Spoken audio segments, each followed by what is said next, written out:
Good morning. This January 21st meeting of the Board of Estimates is now called to order. The board continues to meet in a hybrid format. The board, I already read that line, never mind.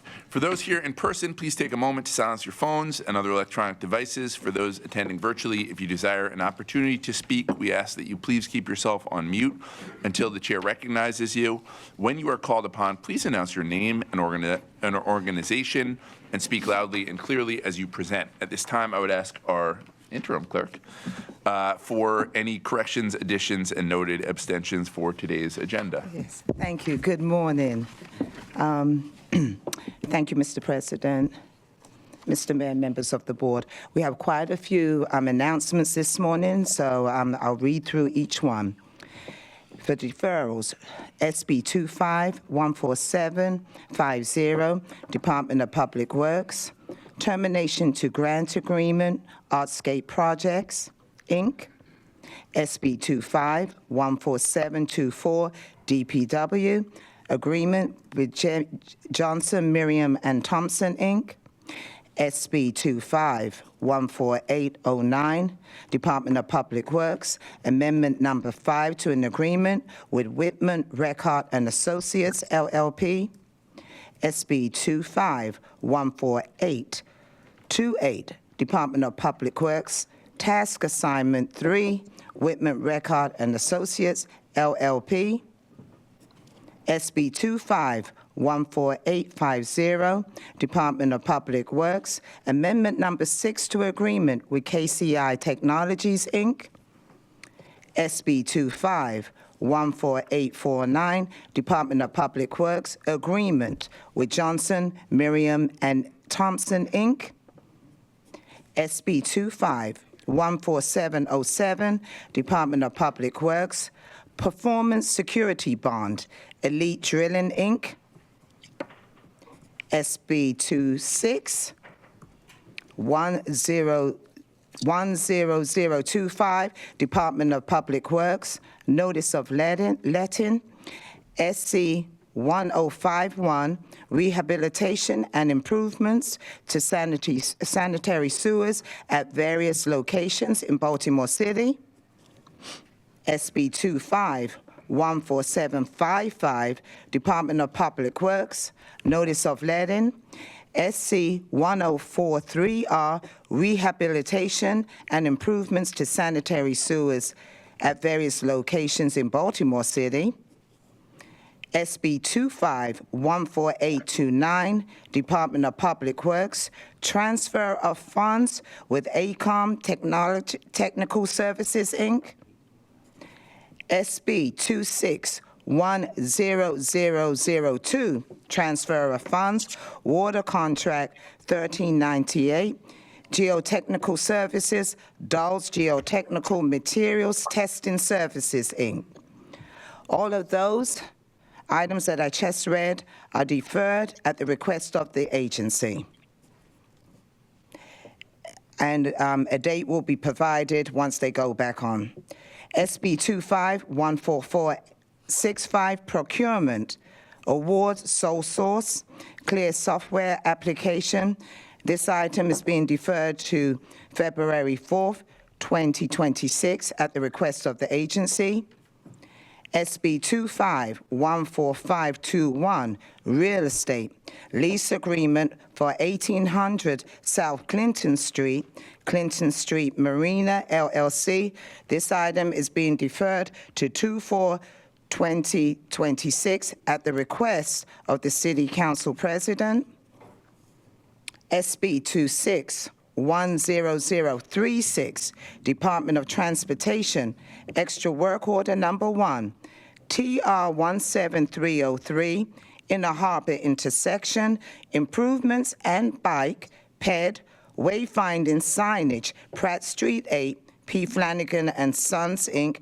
This item is deferred to February 4th, 2026 at the request of the President.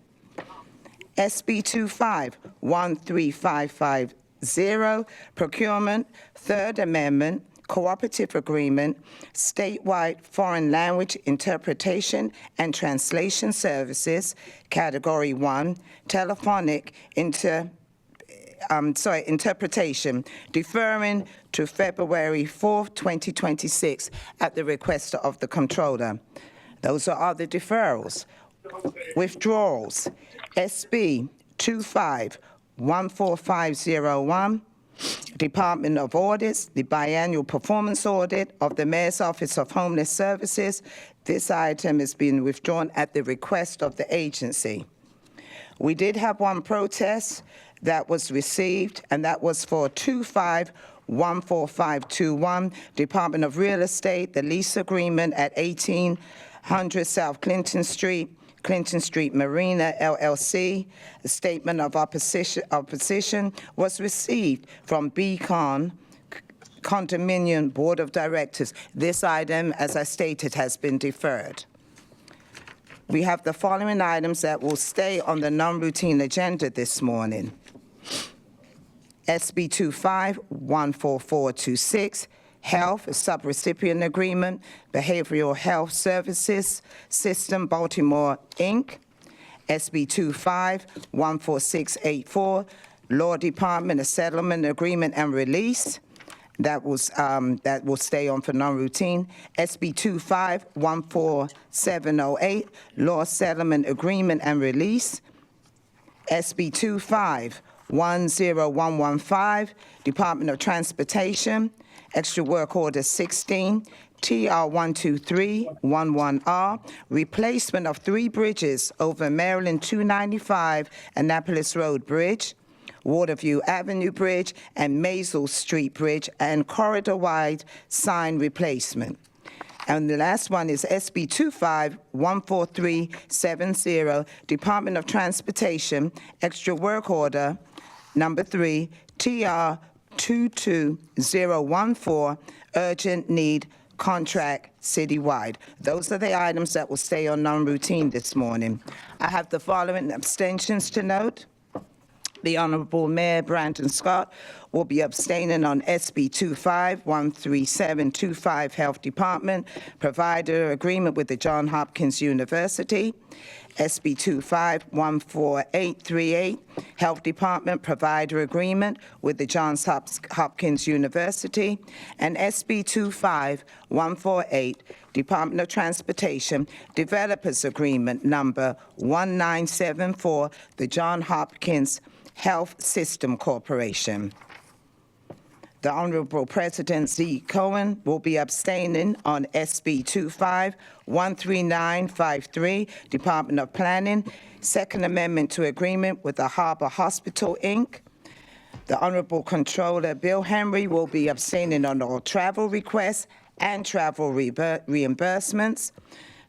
Director of Public Works, Matt Garber, there are no abstentions. And Madam City Solicitor, I believe you have no abstentions. Thank you, Mr. President, board members. Those are all the abstentions, withdrawals, and deferrals this morning.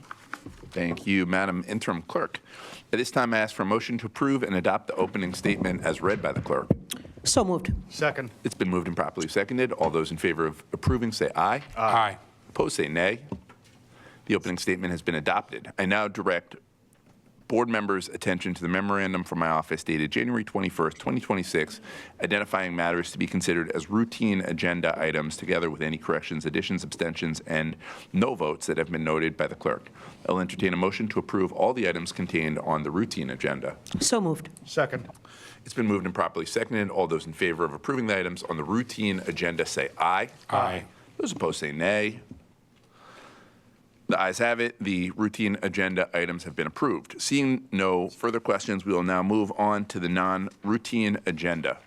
The first item on the non-routine agenda is a request to approve a subrecipient agreement under SB 25-14794. This agreement is between the City Health Department and the Behavioral Health System, Baltimore, Inc. for $999,547.00. On behalf of the Department of Health, we have Commissioner Michelle Taylor. Dr. Taylor, the floor is yours.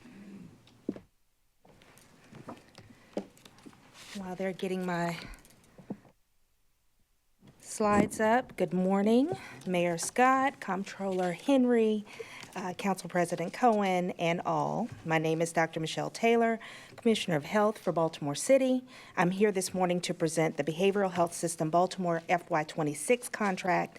Thank you for hearing this item today. I know it's been in the works for some time. Next slide. Here is our agenda for today. We'll start with a quick overview, followed up by a summary of the contract. We'll then get into the funded activities and performance metrics, and close with discussing compliance and oversight. Next slide. The contract before you today is for our FY26 routine contract with Behavioral Health System Baltimore. It was pulled at the request of the Council President's Office and is now on the non-routine agenda. We met with the Council President's Office ahead of this meeting, and they shared several questions with us. We will do our best to answer those questions today. Just to level set before we review the contract, we'd like to share some background information.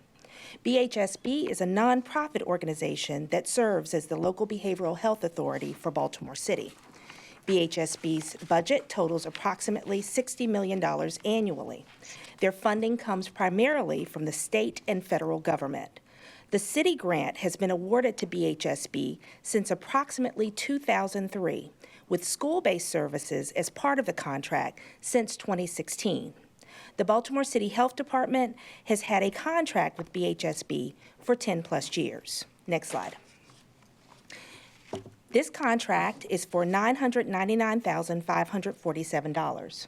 Of that, $924,547 comes from Baltimore City Health Department's general funds, and $75,000 come from MOED. The $75,000 from MOED supports a licensed behavioral health care provider to provide services at the West Side Youth Opportunity, or YO Center. Of the funding from BCHD general funds, $583,417 is allocated for supporting school-based substance use disorder services in 15 Baltimore City public schools. $214,320 is allocated toward supporting public education about 988. $45,600 is allocated toward contracting with law firms Schwartz, Metz, and Wise, and $81,210 is allocated toward administrative costs, including salary support for 5 positions, travel, and fees. We will discuss each of these items more in depth. Next slide. This contract has provided behavioral health services at the West Side Youth Opportunity Center since 2017. The West Side Youth Opportunity Center, also called the YO Center, is a nonprofit organization that serves youth between ages 18 and 24 who are disconnected from school and or the workforce, and links them to community-based educational workforce preparation, and personal development services. Under this contract, $75,000 support BHSB subcontracting with Empowering Minds Resource Center, a behavioral health care provider agency, to provide behavioral health services on site at the YO Center. Services include, but are not limited to, screening and assessing youth for mental health and substance use needs, providing mental health and substance use clinical services, including individual and group interventions in substance use prevention, linking youth and families to services and supports, coordinating with case advocates to facilitate obtaining federal and state benefits for youth with behavioral health disorders, providing consultation and training to center staff on behavioral health disorders and approaches to effectively communicating with and serving center participants, providing information regarding how to access a 24/7 crisis hotline, and planning and coordinating quarterly resource sharing events. Under the contract with Empowering Minds Resource Center, services must be rendered by a licensed, master's-prepared mental health professional who will provide services on site for a minimum of 32 hours per week, bless you, between the hours of 8:30 a.m. and 4:30 p.m., Monday through Friday. Next slide. On this slide, you can see the metrics for the services provided by Empowering Minds Resource Center at the West Side YO Center. While the target metrics in the contract with BCHD are 10 youth screened or assessed and 5 youth provided individual or group clinical services, the contract with Empowering Minds Resource Center requires provision of mental health and substance use disorder services to a minimum of 75 youth. Next slide. Now we'll talk about the services provided in city schools. Approximately $580,000 of the funds under this contract support school-based substance use disorder services, including prevention, consultation, early intervention, and outpatient treatment in 15 Baltimore City public schools. BCPS works with school principals to identify which schools to offer these services in. I'll show you which schools those are on the next slide. Services are being provided by 3 organizations: Building Communities Today for Tomorrow, Sarah's House, and Time Organization. BHSB subcontracts with these services out because BHSB is primarily not a direct service provider. Rather, BHSB's core functions are advocacy and planning, managing public funds, local partnerships, public education, and system management. This contract provides funding for 7.5 full-time equivalent professionals licensed or certified to perform SUD counseling or a counselor in training as approved by the Board of Professional Counselors and Therapists. FTEs will be placed in 15 schools at half a FTE per school. Each professional provides evidence-based prevention activities designed to reduce the prevalence of substance use among youth, delay the initiation of substance use behaviors among youth, decrease the negative health, social, and educational consequences associated with substance abuse, and prevent the escalation of substance use behaviors to levels requiring treatment. The services being funded by this contract include the following: consultation and early intervention services for students who may be at risk of developing a substance-related behavioral problem, outpatient treatment services tailored to each student's level of clinical severity and functioning for students who are not reimbursable through the public behavioral health fee for service system, and medical assistance eligibility assessments and assistance with applying for medical assistance. Under the contract, the provider may not use grant funds for services covered by any third-party payer, including health exchange plans. Next slide. Here are the schools in which services are being provided for FY26. I'll give you a moment to read through these.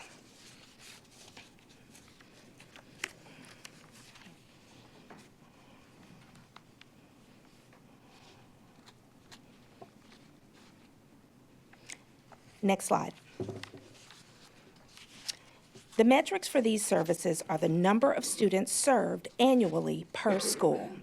In FY 2025, the target was 525 students receiving substance use services in participating schools. The actual number was 696. For quarter 1 of FY 26, 171 students were served. And here, you see the breakdown per organization providing the services. Next slide. Now we'll talk about 988 Public Education. Approximately $200,000 under this contract is going toward public education about 988. BHSB operates the 988 hotline for the Baltimore region. 988 operations are funded by the state through a telecom fee codified under state statute. 988 Public Education is a body of work. That body of work is supported through multiple grants, including the ORF, the FY26 City Grant, and state funds. City opioid restitution funds have been allocated toward covering staffing to support the 988 ambassadors, 988 Public Education, and evaluation. The contract before you today includes approximately $200,000 for 988 Public Education, including honorariums for ambassadors and campaign materials for ambassadors to use at in-person outreach events. 988 ambassadors are trusted leaders in the community who use their expertise and connections in community to engage with people about what 988 is and what to expect when calling. 988 ambassadors are on-the-ground partners who work to shift the culture from calling 911 to calling 988 for urgent behavioral health needs. The contract also includes building on a limited podcast series, promotional materials for schools, and about a tenth of the time of BHSB's policy and communications staff. BHSB issued an RFP for the Baltimore City 988 public education last month. Proposals were due December 18th, 2025. Next slide. This shows the difference between what this contract is funding and what the ORF is funding. I'll give you a moment to read this.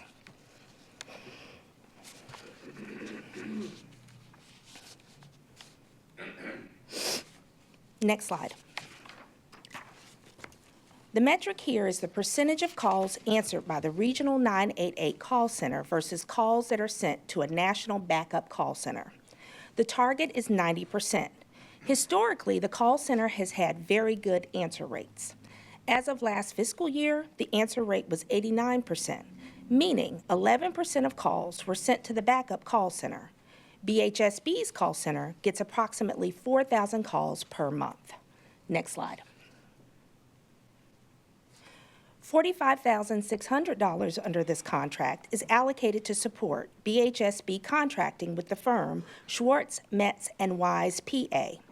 The firm provides legal assistance regarding regulatory and administrative law in Maryland, specifically COMAR 10.63, such that they delineate the role and responsibilities of local behavioral health authorities.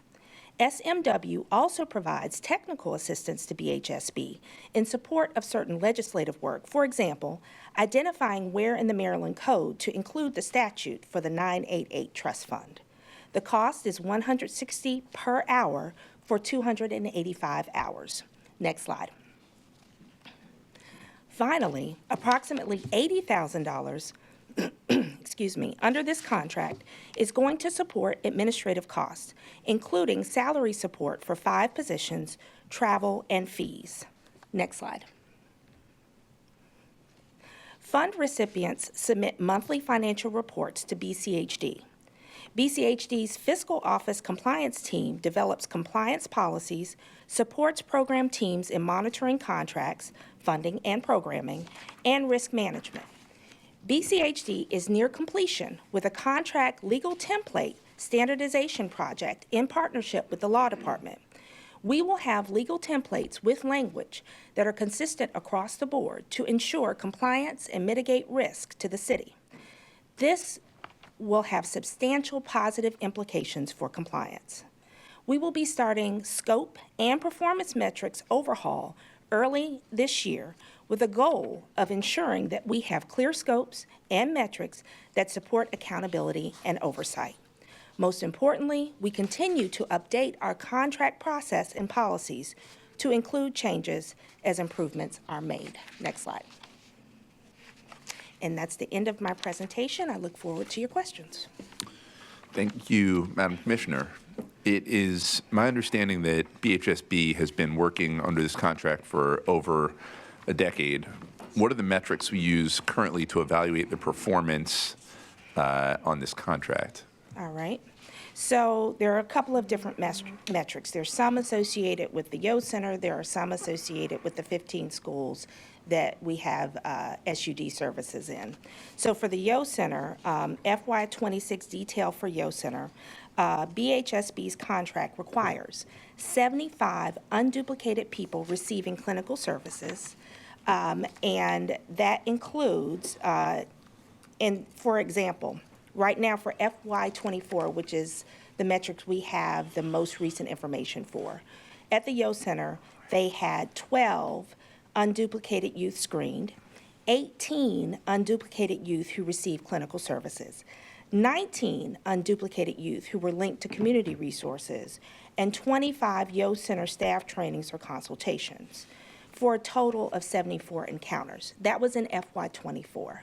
Like I shared at the end of the presentation, one of the things that I've tried to do in my almost 6-month tenure is really start to look at each and every contract that the Baltimore City Health Department has, to include this one, to make sure that our metrics are up to date. As you know, with legacy contracts like this, 10-plus years, I have no way of knowing really, besides the language I have in the contract, why those metrics were originally chosen, when they were updated. We've updated them obviously through this research process, and we will continue to do so. But FY24 is the most recent data that I have. And of course, at the health department especially, there is a lot of turnover, especially when you're talking about program management. And so if I could talk to the person who had this 10 years ago when we first started this, I would love to. That's not always possible. Yeah, and I appreciate that you are coming into this situation and doing the work of trying to unravel some challenges within contracts.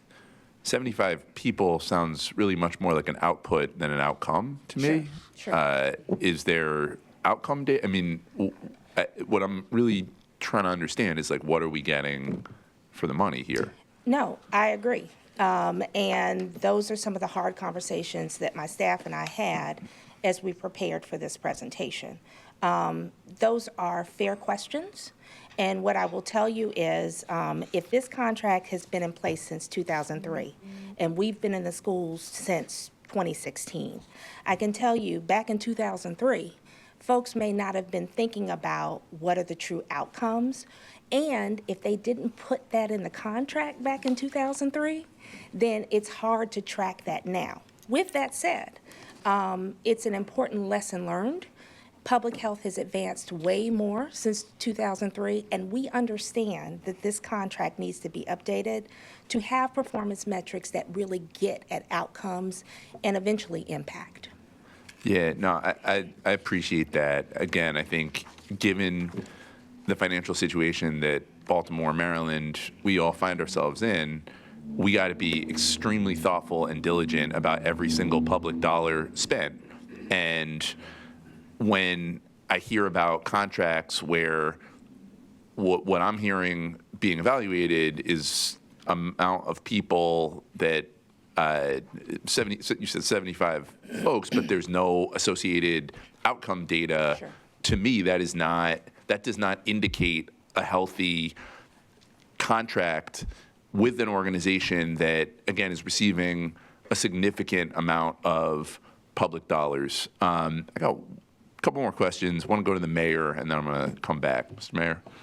No, I wanted to go to the metrics thing, and Dr. Taylor, you and I talked about this yesterday too, because for me, it's actually really peculiar, because you may not know this, Mr. President, but in 2003, I was a student at the Westside Youth Center.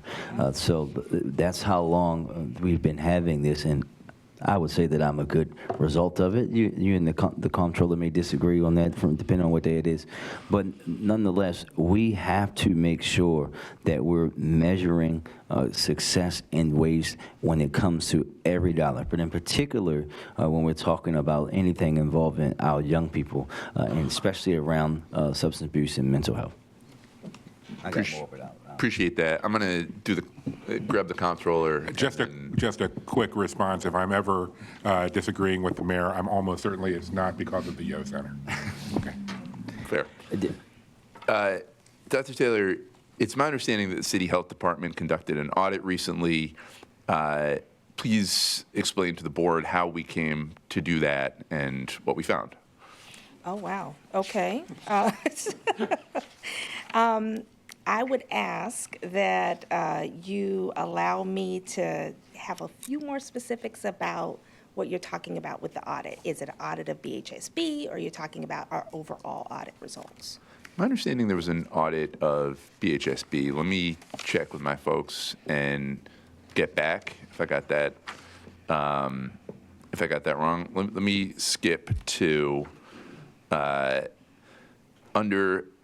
Let me just sort of talk about the overall picture of kind of where I've seen this all headed. So under a separate grant, the Office of Recovery Programs gave Behavioral Health System Baltimore $10 million for advertising and publicizing the 988 program, but this grant is giving another $50K for 988 ambassadors.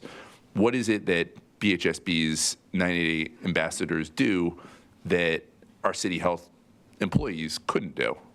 Well, that's a great question. So first, because BHSB runs 988 for the region and they're our local behavioral health authority, it is on them to provide the staffing to make sure that not only that 988 runs, but that appropriate outreach activities happen to ensure that the folks out in the community know about 988, what they can expect from 988, and really what those ambassadors are doing are going out to different outreach events, educating people about 988.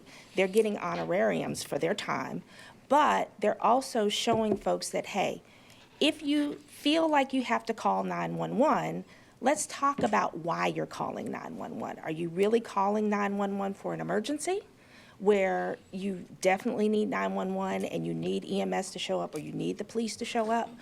Or are you calling 911 for something that could be handled by 988? That's why those ambassadors are so important, and that's what this particular portion of the contract is paying for. Sure. I guess one of my concerns, I think you were there, we had a hearing a few months ago about sort of the questions around crisis response, 911, 988, and one of the things that we found is that, one, not many calls are being routed to 988, and then two, even for those that are, our capacity to effectively respond, deploy is really limited. I know that we've brought some folks into the call center, but I guess part of my concern here is we're spending $10 million plus another $50,000, like a very significant chunk of change advertising something that, while really critically important, do you feel has the capacity to effectively deploy? Like if our theory is correct, if it's about not enough people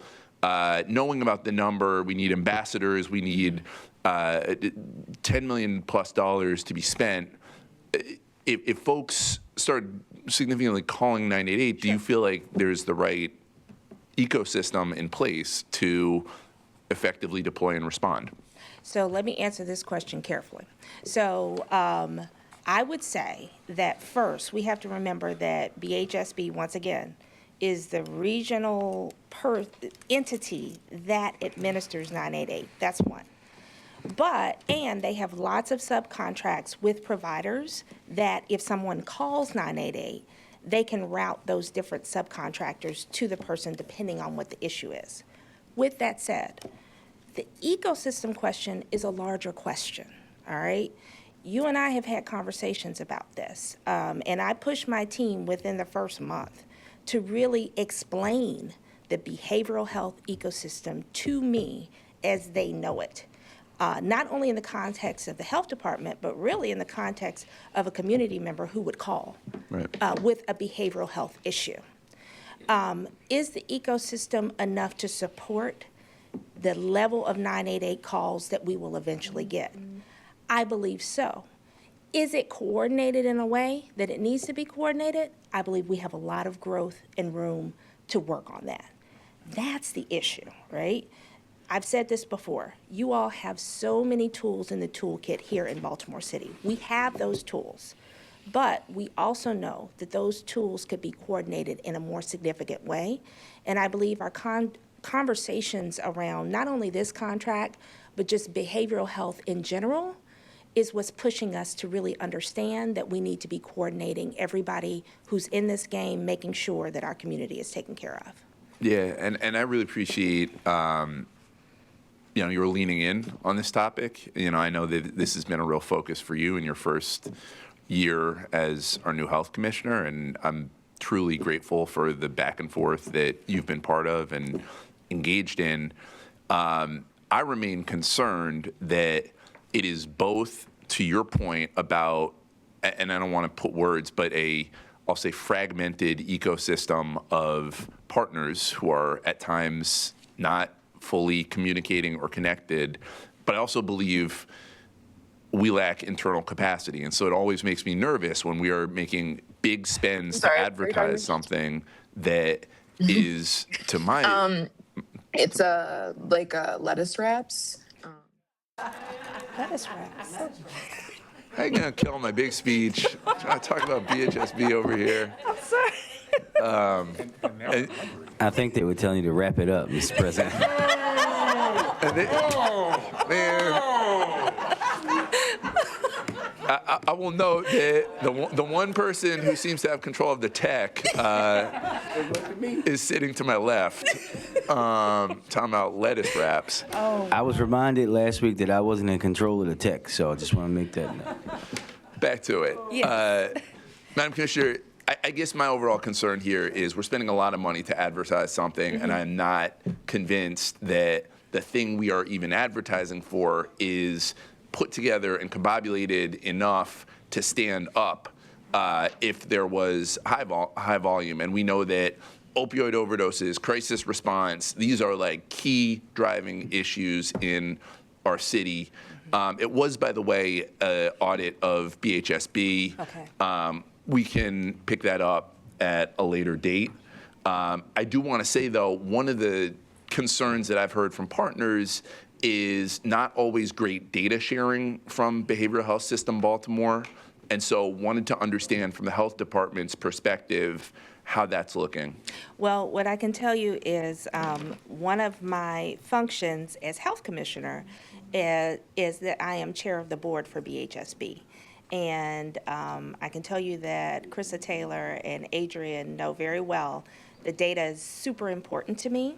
And so I can't speak to previous health commissioners, but what I can tell you is that that has been one of my main touch points, is to really ask, what is the data? What are we doing? How much of it are we doing? And what kind of impact is it having in the community? So I hear you on that. That's a commitment of mine. I will commit again on the record here that we will really push to have even more data sharing. The metrics are being updated. I'm going to say that again. And you will see reflected in those new metrics the level of data sharing I believe will be necessary for you to get some of the answers that you've been asking. I appreciate that. One more question, and then I'm going to let us wrap this up. Nice. Thank Great you. dad joke. I love it. Thank Yes. you. I just want to warn you guys, once you give in to the appeal of the dad joke humor, Yes. it's hard to go back. All right. My dad's birthday is today, and he would appreciate that joke. Happy birthday to Dad. According to your email with my staff from last week, we have issued another RFP for a 988 public education campaign. Is that another separate contract amount request that we should expect to come to this board in the future? I don't believe it's from the health department, but I will confirm that for you. I would appreciate if you could. Look, let me just say this, Commissioner, I've very much appreciated, and I said this to your staff last night, and I've said this publicly, I think that you've come into Baltimore and really engaged with our community in a way that has been thoughtful and respectful and sharp. And I've appreciated your thoughtfulness about some of the systems that need to be rebuilt within the health department. Right. One of those systems, and I think it is pretty glaring, is our relationship with external organizations and the function of the health department as the convener and as the person that holds, or the entity that holds others accountable. Yes. I think there has been too much looseness in some of our contracts. And again, I appreciate the partnership with Behavioral Health System Baltimore. We're working together on crisis response, and I thought they provided some really good insights in that direction.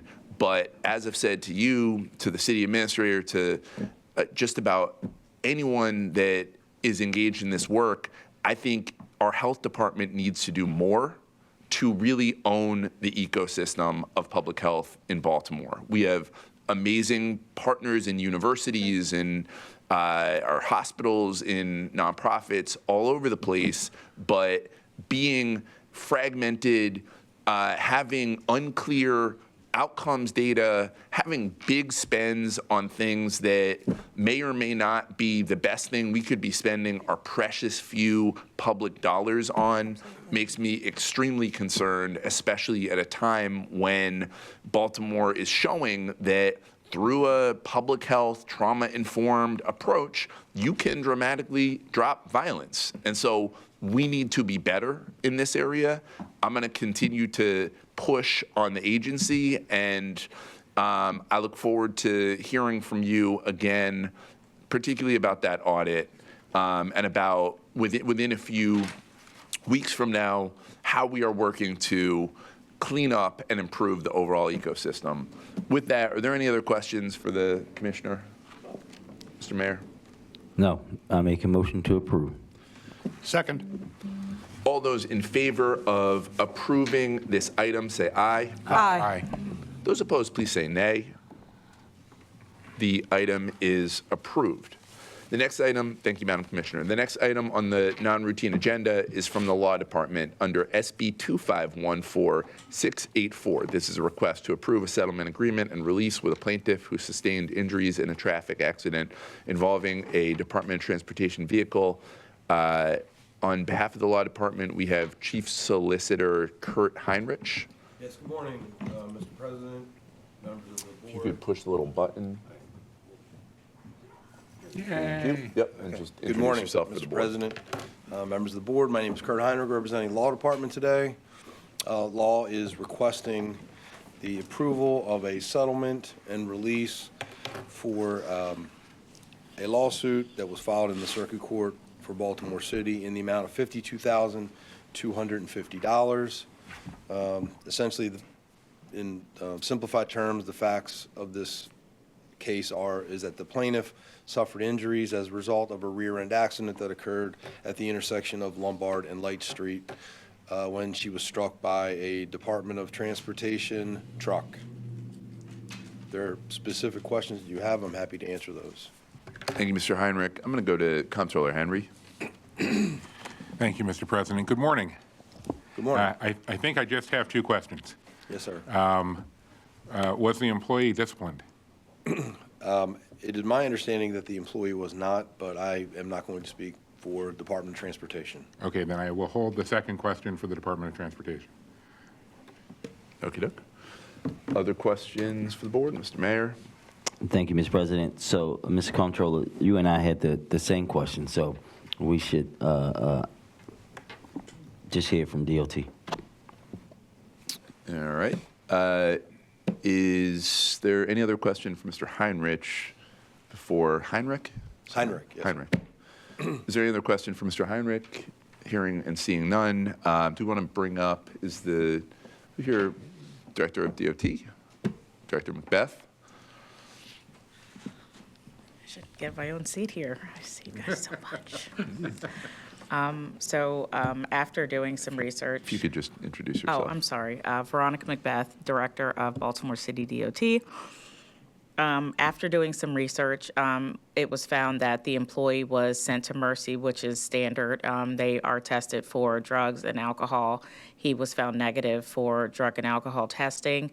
And under my understanding, if I'm not mistaken, Mr. Heinrich, this happened in 2023? Yes. So this accident happened in 2023. After him being found negative for drug and alcohol testing, I do not believe that there was any subsequent penalty for that. That being said, obvious discussions have been happening within the agency as far as penalties being instilled outside of accidents that happen, and we are at fault. So we've talked about additional driver training and things like that, as well as potential penalties installed with marks against them in their professional records and things like that. And go Mr. Mayor and then Mr. Comptroller. Thank you, Mr. Comptroller, and thank you, Madam Director. So, Mr. Comptroller, I asked this same exact question when I got briefed, and obviously we know that this predates the director, but my direction to her and her team was to implement, no matter what, when someone is in an accident, whether they have some substance or not, that there automatically needs to be some retraining, whatever we need to do to make sure. In some cases, there would be, some kind of personal penalty towards those individuals, but they have to put that in as basic practice following an accident. Absolutely. Mr. Comptroller? Yeah, well, first of all, I agree with the mayor 100%, and everybody recognizes the fact that this predates your Understood. your oversight of the department. I do worry in situations like this just as much about how do we prevent these in the future, but there also needs to be a clear understanding that there's in a situation where we're at fault, which was the clear determination, the fact that the driver wasn't at fault because of some type of substance just means that the driver did something else wrong. And that was... There was a level of negligence. Yeah, there's just the same. a level of negligence involved. I think it's important for us to work towards the future where we make sure we get plenty of training, but there Absolutely. also need to be some consequences to the driver for that accident on top of being retrained. I concur. Yeah, and so I just want to make sure that that is part of the policy that you're developing moving forward. Yes. So after our conversation, Uh-oh, I've engaged the city administrator. but I do just want to say, after finding out about this particular incident, I did have, albeit a brief conversation, but after the mayor and I talked, I did have a conversation with our HR department about how we can begin instituting those type of changes and making sure that we can appropriately move forward with penalty if the driver is at fault outside of just going to Mercy and then being released if there is no fault based on substance abuse or anything like that. So we are actively working on that, and I'm happy to report back to you all Thank you. once we get a specific process on Thank the you. books. Thank you, Director Macbeth. City Administrator, you want to jump in here? Yes. Good morning, Faith Leach, Chief Administrative Officer. So I've only been engaged because this is an issue that extends far beyond DOT. And so to your point, I just want to acknowledge your point and to note that as a follow-up, I'll be engaging with risk because risk should have been engaged once this employee was in this accident, went to Mercy. And so to ensure that we have an SOP that covers all agencies, obviously there are going to be specifics when it comes to fire, police, depending on the agency, but we need to ensure that there's citywide protocol that is being followed when it comes to progressive discipline due to accidents that are at fault. So I just wanted to acknowledge that it's not just DOT, but that I'll take this as a to-do for a citywide policy. Thank you. Thank you, City Administrator. Other questions? We good? All right. You're good? All right. I would entertain a motion. So move. Second. All those in favor of approving this item say aye. Aye. Those opposed say nay. The item is approved. The next item on the non-routine agenda is from the Law Department under SB 2514708. This is a request to approve a settlement agreement and release with a plaintiff who sustained injuries in a traffic accident involving an MTA bus. On behalf of the Law Department, we have Chief Solicitor Kurt Heinrich. Mr. Heinrich, the floor is yours. Good morning again, Mr. President, members of the board. Kurt Heinrich representing the Law Department. We are requesting settlement, approval of a settlement for a lawsuit, again, that was filed in the Circuit Court for Baltimore City, this time in the amount of $110,000. This arises from an auto accident that occurred at the intersection of Edison Highway and Sinclair Lane, in which a 3 ball traffic signal became misaligned so that a person thinking that they had a green light, it was actually red, entered the intersection and broadsided an MTA bus. The plaintiff in this case was actually the driver of the MTA bus. There any further, oh, well, I would add that, at least in this case, the city did receive a phone call through 311 about the misaligned traffic signal approximately 28 hours prior to the accident. Just wondering before I go to the mayor, since it's an MTA bus and MTA is a state agency, why are we on the hook for it? Well, again, this has to do with the misaligned traffic signal. So Okay. in this case, the misaligned traffic signal was the proximate cause of the accident. So the MTA bus driver was just going through the intersection on a green. Got it. The driver of the other car that struck the bus thought she had a green as well, but that was because of the misaligned signal that was turned the wrong direction. And again, so she thought she had a green, but she really had a red, and then struck the bus. So again, the proximate cause would be the misaligned traffic signal, not driver error really on the part of either of the drivers. Got it. Appreciate that. Mr. Mayor? Mr. President, all my questions are actually for DOT. Thank you, Mr. Heinrich. DOT, come on back up.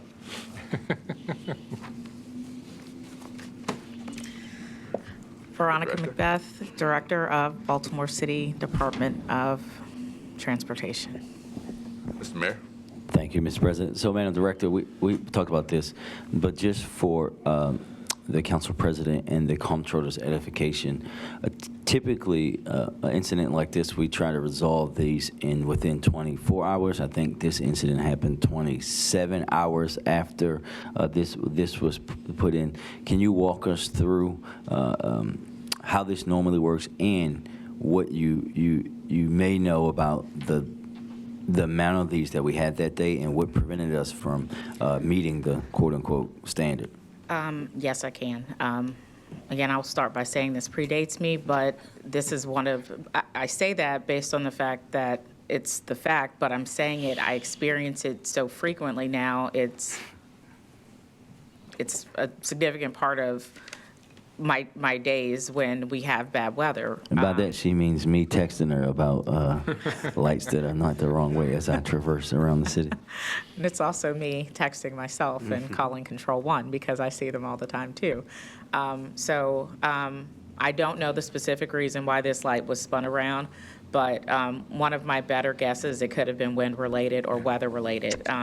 That being said, typically in a day, I would say we would probably get, I could say as little as 5 to as many as 25 calls about some kind of infraction or problem with a light, whether it's not blinking correctly, whether the walk signal is not on, whether the light has spun around. We do have 24 hours to fix it. The caveat is we have 3 employees that work citywide for this entire function. My understanding, Director, tell me if I'm wrong, but is that the 311 repair time for traffic signal is supposed to be 12 hours, not 24?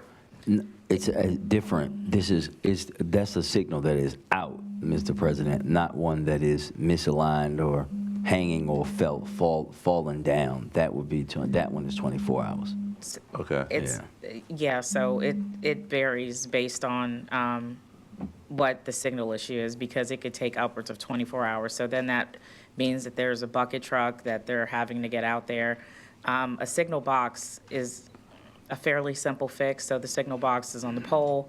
They can go out and they can simply fix the signal box. If they're having to get up on a bucket truck, that means that they're having to do maintenance of traffic. So then they're having to get out there, stop traffic, realign traffic, and then get up and make the adjustments on the pole. On the wire. Maybe this is a 311 issue, but I'm pretty sure on the app, when you go to traffic signal repair, it just says 12. Yeah, that we can have that discussion with BSID, but just from a physical and manpower and also, quite honestly, infrastructure standpoint, it would be very difficult to achieve that for like think about it like this. Let's just say there's a down pole that has the signals on it, right? We know that the pole's not going to get fixed in 12 hours. It just depends on what the issue is.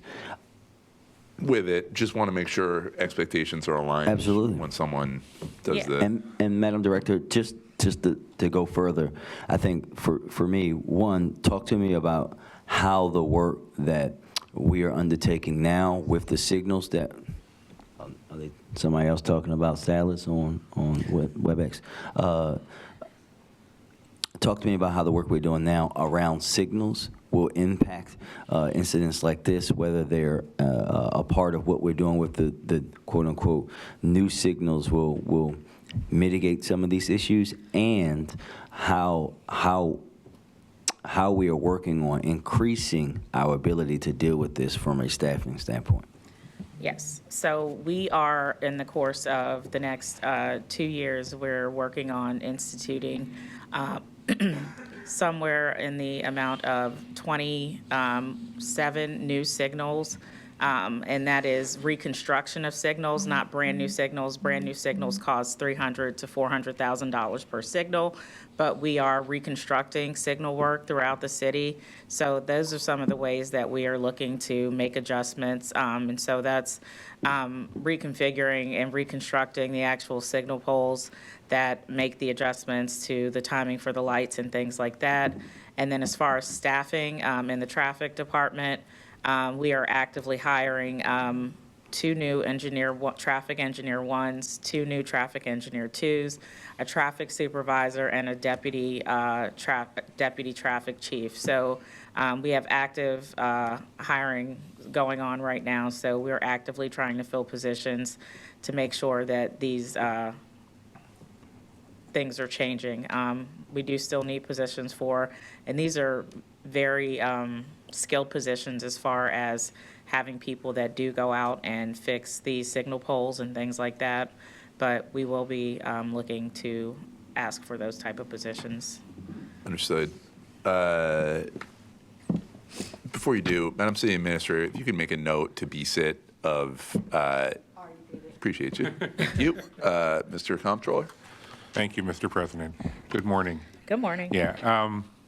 Yeah, maybe we should get you your own chair up here. That's yeah. No, just kidding. I wanted to circle back to, you said you get roughly 25 calls a day for these kinds of signals? That's probably me lowballing. That's okay. That may be lowballing. And you have 3 employees assigned to this kind of work. Is that 3 per shift, or 3 total in the department who are available ever? That is 3 available ever. Okay. Just to give you context, for a city our size, we should have somewhere between 35 to 45 people in this exact role that should be available 24/7 to go out and make these fixes. Okay. And we have 3. Just out of curiosity, and this. Oh wait, hold on, no. I will play with DOT a little bit longer, just a little bit longer. I promise, I'll come back. I promise I'll come back. Okay, is this something that over the last, call it 15 or 16 years, has the decrease in highway user funds that we've gotten from the state been responsible for a decrease in a previously larger unit, or have we never been appropriately staffed for our size? We've never been appropriately staffed for our size. Okay. Yeah. All right. And then just in terms of how the operations work, if you've got 3 employees who do this, and they come in the morning, they work, and then they go home at night, They're on call then. They're on call in the evening. Yeah, so it's a cycle. So it's broken down into shift cycles. So everybody works all day, but then they take turns being responsible? No, they don't. Yeah, okay, so keep going.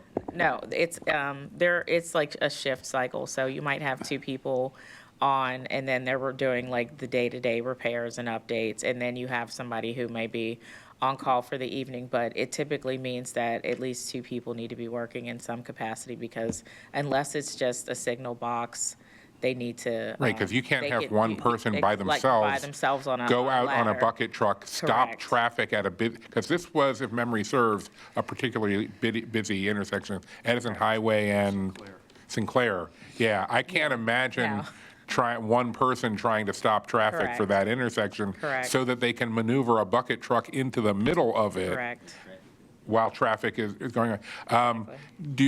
Does DOT get any assistance from the police department in situations like that would the police come out there and stop the traffic for an employee, for a DOT employee? Mr. Mayor? Yeah, Mr. Comptroller, I don't want to jump in front of the director, but I think we just have to be reminded that DOT has other employees, traffic employees, that block off streets consistently and do that. There may be some instances of that, but as someone who represented the Northeast District for a long time, I know that your former constituents would be very upset if their post officer from the 426 post had to spend 3 hours sitting at an intersection. So we have to make sure that we're using our other agencies as well. I get that. If you have internally staff that could be closing the streets on behalf of that officer, are they also available 24/7? Yes, we have traffic it's called maintenance of traffic. So we have folks from our right-of-way division or our traffic division, investigators out there making sure that the traffic is appropriately moving, and then individuals from our traffic division who will set up the design for the maintenance of traffic and setting up appropriate detours.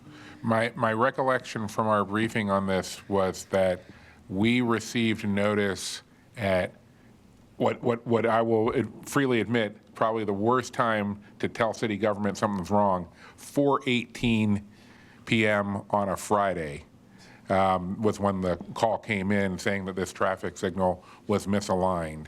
So in terms of how the process should work, that's going to be coming in at the end of the day worker's shift. Would that be, so that would become an on-call request? It depends. It doesn't necessarily, it means that it could have come in when a second shift person was starting. So it might not just have come to the day worker only. It could have Okay. come in if the second shift person was starting. Okay, but for it to have not yet been addressed by 8-something Saturday night when the accident happened, that meant all Friday night, all day Saturday, there were other things already in the queue in front of it.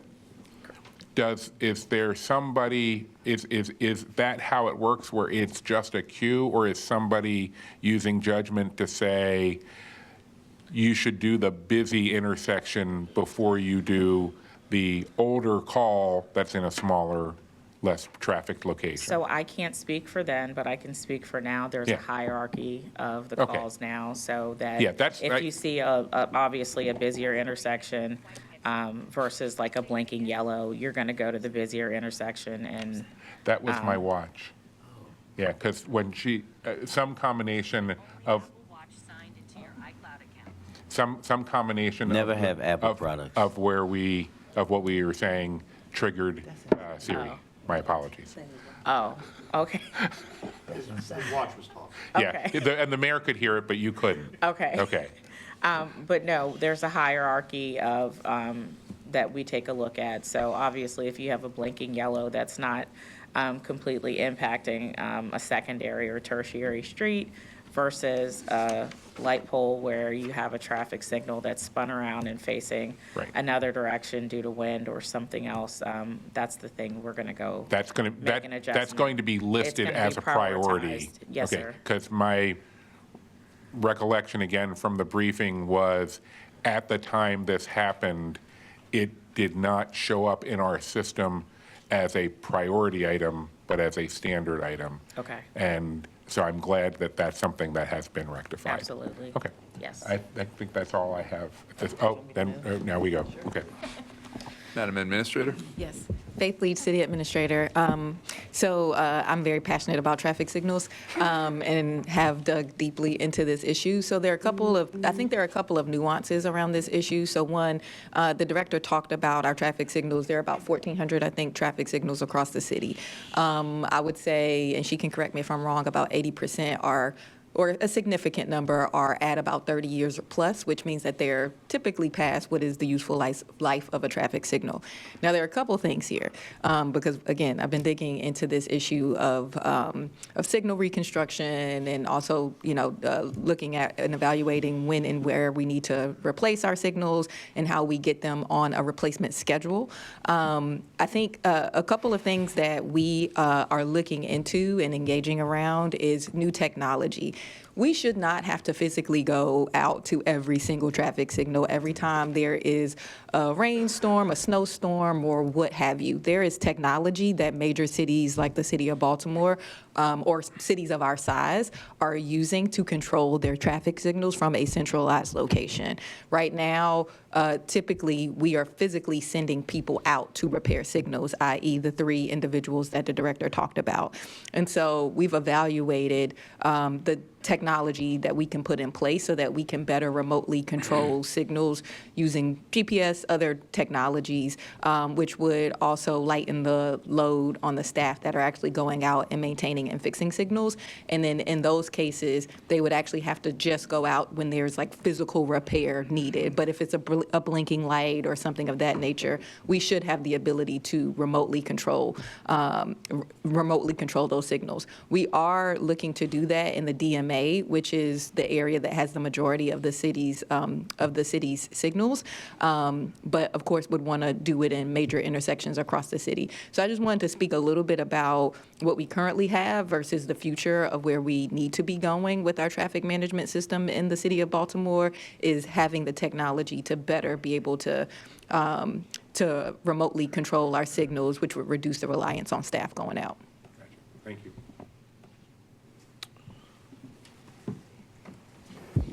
Make a motion to approve. Hey, hang on. Mr. Garbart? Just wanted to say real quick, in a different life, worked on this a little bit. And one thing I think is important is that every other county, many of our largest roads would be state roads in the county. So the State Highway Administration would handle all of those signals. Every single signal within the city of Baltimore is responsible by DOT. So when you see the cuts in highway user revenue and all, and no additional support or taking on by the state, that also has had some impact. Now you've engaged the city administrator. Madam Administrator? Yes, and just one other note that I thought would be useful for you in particular, Mr. Comptroller, is that I had the team to do an evaluation of how much it would cost to replace all of our signals that were past their useful life, and it would cost us $300 to $500 million. Yeah, Oh, she said, the director tells me it's more. Come on yeah, up. when she said earlier that it would. Oh, 800, so it's that- $500 to $800 million. That a signal is $300,000, just like our regular red, green, Yes. yellow signal is a single one is $300,000. Yes. Yes. I just wow, that just seemed like a lot of. Tariffs. Okay, it's like has that always been ridiculously expensive with just slow, steady Yeah, I mean, growth, it's steady increases. It's the interest, it's the materials, it's the fact that it's not just putting the pole in the ground, it's the design, it's the engineering, it's the conduit, it's connecting it to the wiring, it's all of these things. So it's the okay. controls. So just buying the actual instrument Yeah, no, isn't I'm giving you a $300,000. total price. Okay. Yes, sir. All right. Okay. All right. Okay. Mr. Mayor, you want to wrap us here? Yeah, I just want to say, just so we remember that the 800 million number versus the 900 million that we lost all those years in HUR, just reiterating that. Make a motion to approve, Mr. President. Second. All those in favor of approving this item say aye. Aye. Those opposed say nay. The item is approved. The next item on the non-routine agenda is a request to approve an extra work order for the Department of Transportation under SB 2510115. This item would approve replacing 3 bridges over Maryland 295, also known as the BW Parkway. On behalf of DOT, we have Director Macbeth. Director Macbeth, the floor is yours. Oh, dear. Give me a second. My computer locked me out, all the talking. Okay. All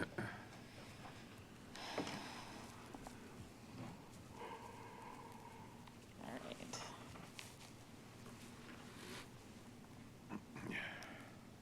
So this, excuse me, sorry, I'm gonna get this right, I promise.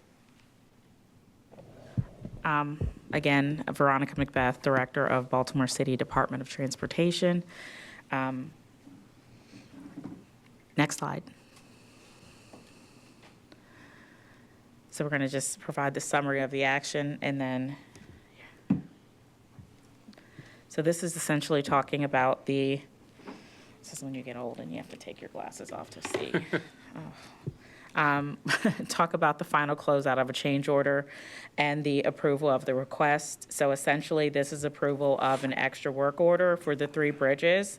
And this is 295 Annapolis Road Bridge, the Waterview Avenue Bridge, and the Maisel Street Bridge, and additional corridor-wide sign replacement. And this is with the engineering firm Wagman.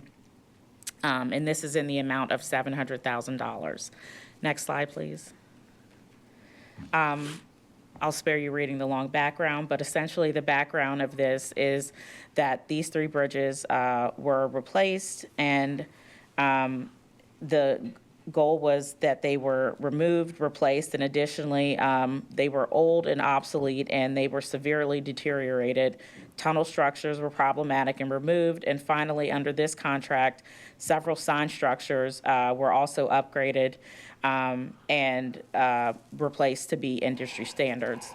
Additionally, the change order that was requested and submitted by us was under the contract for the replacement of the 3 bridges.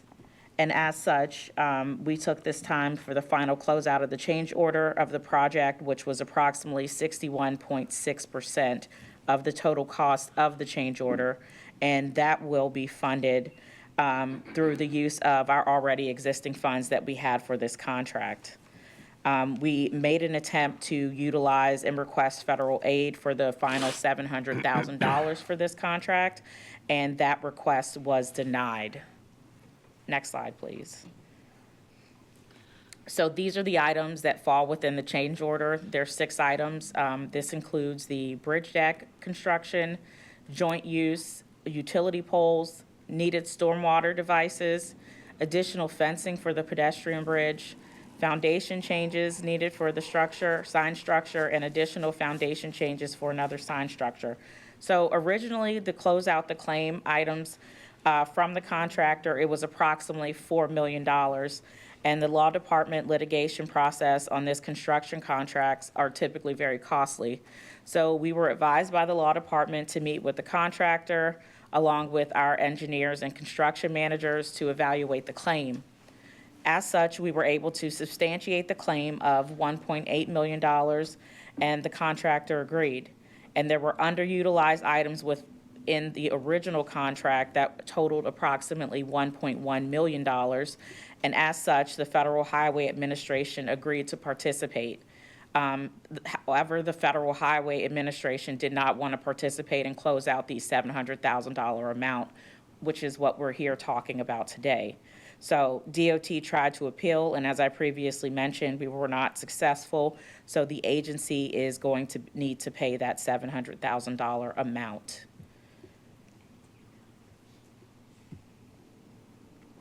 And that is the end. I am available for any questions you might have.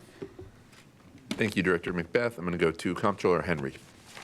Thank you, Mr. President. Good morning. Good morning. Good to see you again.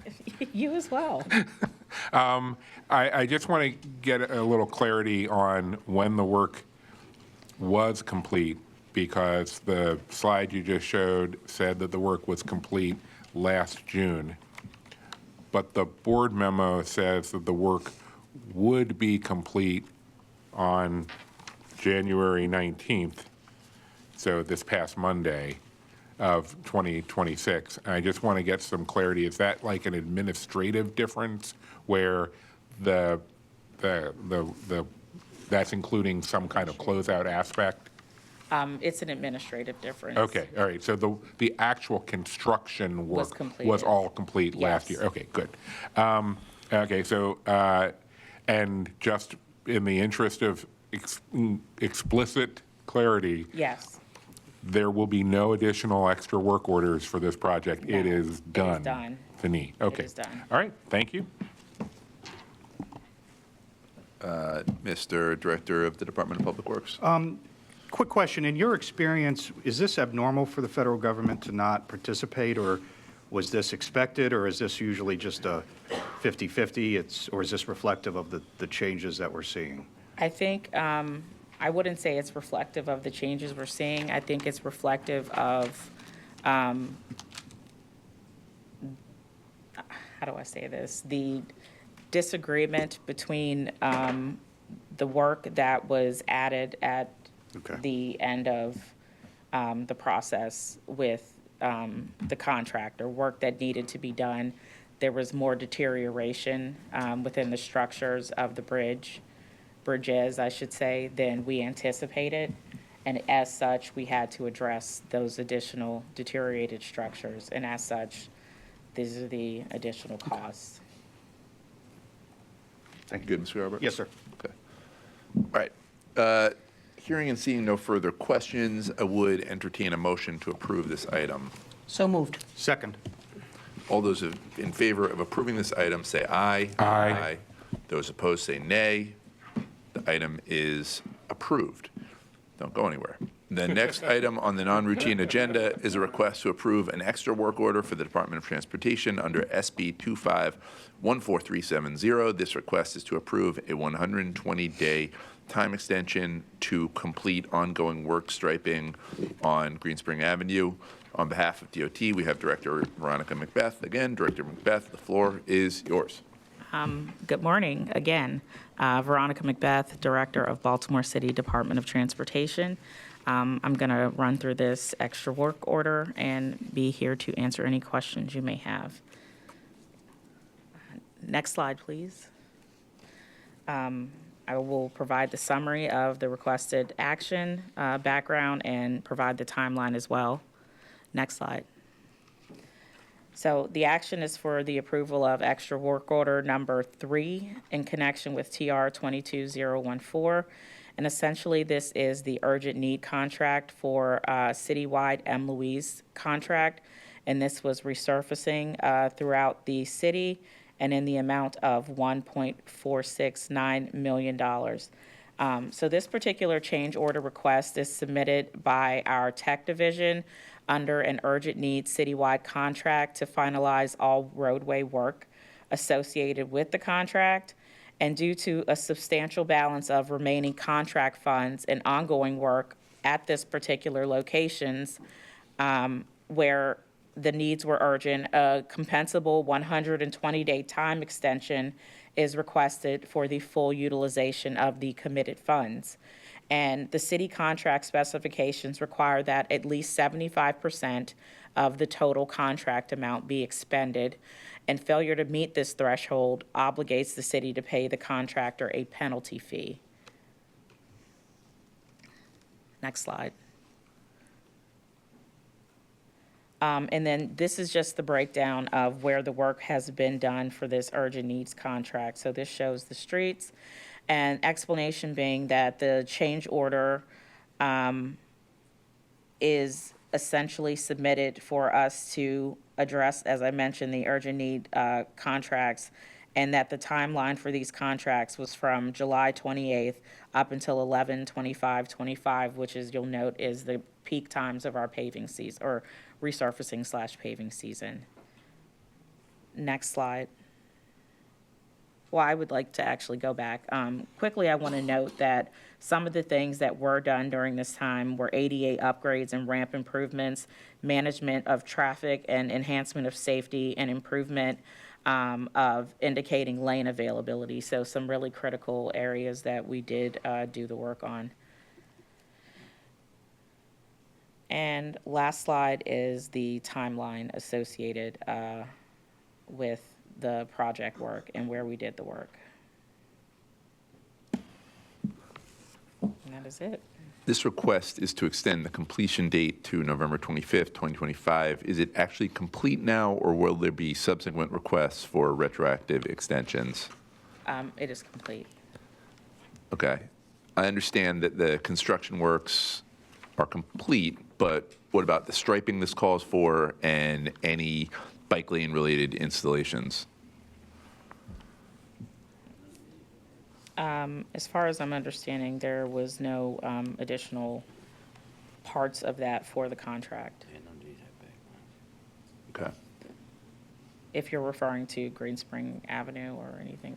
Is that what you're Well, that referring was to? what I was curious about. Is Yeah. I didn't see. Mr. Comptroller, do Yeah, you I want have a to? question about that one, too. Yeah, pop in here? if you can go back one slide where it lists the different streets that you're working on. In the board memo, it says, a delay in the work was a result in the striping plans for Green Spring Avenue due to involvement and decision-making from the community and residents, which is its own kind of fun statement. But I wanted to start with, why is that have anything to do with a list of streets that are not Green Spring Avenue? Is that just a typo or something in the, oh, Wait, sir, if you're going to Oh. come up to the up. mic, you got to. Sorry. yeah. Come on up. Come and Yeah, because introduce I was like yourself. looking, it's not up there. I'm sorry, Kirkland Gabriel, Deputy Chief of Department of Transportation. Yes, those are two separate projects. 22014 is an urgent need contract. The director was correct on that.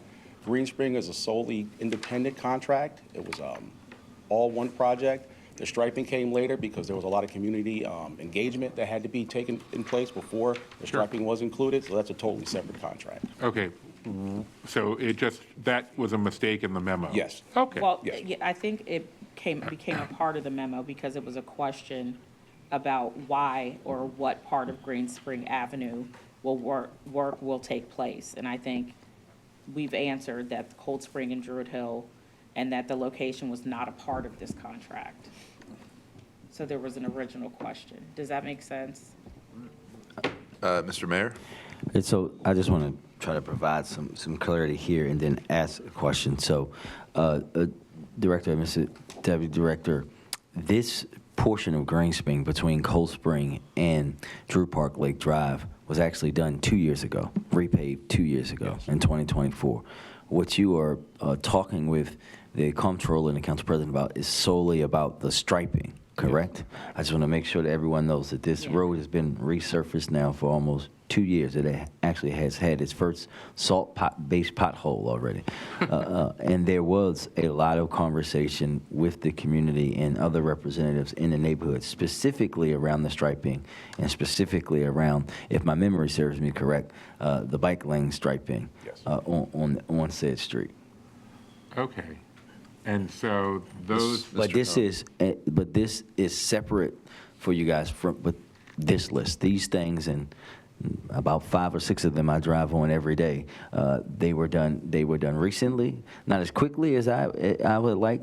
Getting yelled at by my councilman all the time about it, but we were able to get those done totally separate from the Green Spring issue.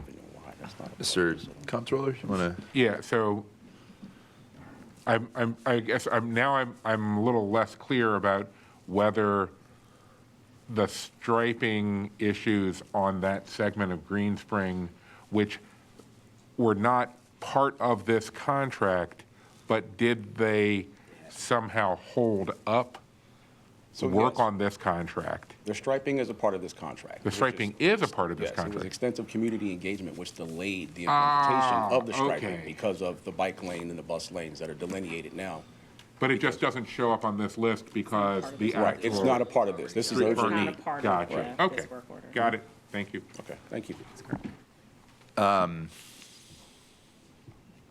So I do want to talk a little bit about community engagement, which has been a concern for several of my colleagues on the city council. I know in the Complete Streets Manual, there's a whole set of provisions. The mayor's councilman talks about it a lot. Director, can you just articulate the protocols that are supposed to take place for any sort of project like this one, striping, whatever the case may be, in terms of how the agency directly corresponds and engages with community? Sure. So essentially, our community engagement efforts will start with outreach to city council or elected officials and notifications. As such, we also reach out to elected officials, including those in the various legislative districts via email.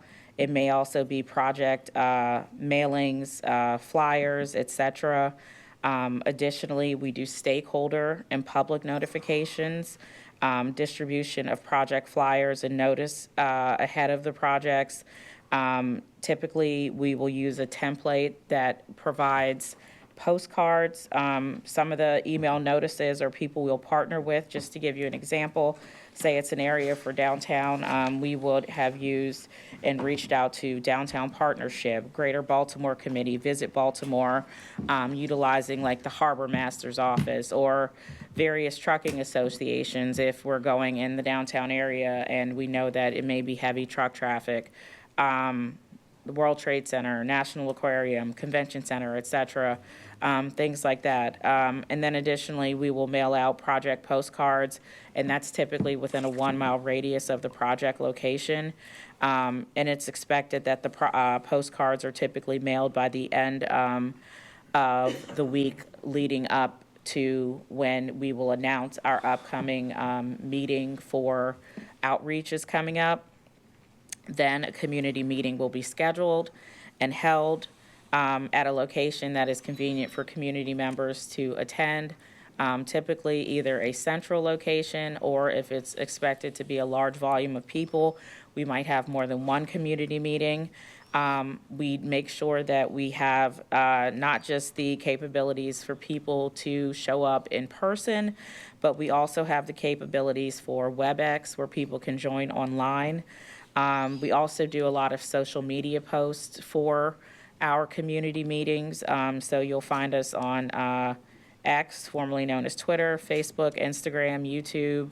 LinkedIn is also some of the places that we announce and highlight where our meetings are. We'll also note traffic advisories and things like that for upcoming work, lane closures, et cetera. We utilize our DOT email subscribers, Gov Delivery, and that typically reaches over 15,000 people with reminders and advisory for any construction and work that's coming. Our DOT comms team will also reach out to local media to request that any stories about the projects are posted on their website, or even if we want to try to get some positive media out, that they may want to do news or broadcasts. And essentially, as we gear up for the actual start of construction, our community engagement office and our legislative officers will then again work with the mayor's office and other citywide agencies to re-inform elected officials, stakeholders, residents of the things that are going on. And then we just subsequently make sure that we are prioritizing pedestrian-friendly access and infrastructure that will still allow people to be able to utilize the area and still utilize it safely. And I do have some samples just from a project, if you'd like to see, of some of the work that we have done in making sure that we have appropriately reached out. And I even reached out to a colleague at DPOB where they took information we provided them, and they also put it in their weekly outreach where that reached an additional 5,000 businesses. Has your agency faithfully upheld all of the protocols that are in the Complete Streets ordinance as it relates to community engagement? There have been challenges. I won't say like 1,000,000% faithfully upheld. I think that we are on path to make sure that we are regularly following the outline of what's in the Complete Streets ordinance and what we have been doing. I think a lot of it aligns. I think sometimes there have been instances where separately our community engagement practices and our planning team have not directly coordinated at the same time. And so we have made efforts to make sure that they are actively coordinated and communicating together. But as you can tell, the things that I've noted to you, they are in alignment with our Complete Streets policies. Understood. I will note that I continue to hear concern from my colleagues really across the council that there is not clear standardized protocols as it relates to communication either with them or with community on these types of projects. And I think my ask of the agency is, in a really short amount of time, I mean, you said a lot, but we need some really clear standard operating procedures. We need some really clear rules of the road when it comes to engagement, because I'm continuing to hear from both constituents and colleagues on the city council that this project popped up, this bike lane popped up, I didn't know about it. And I will note, Director, that this challenge preceded your time as director, but I will say that community and council member engagement remains a concern for the Baltimore City Council. Noted. I will say that we will and continue to be active in notifying council and both communities. I think we are doing a better job. We can always do better, and I've noted that you said that. I will note that we have started a weekly engagement letter that we've sent out and that we will continue to send out, notifying council of things that are going to be happening in their area.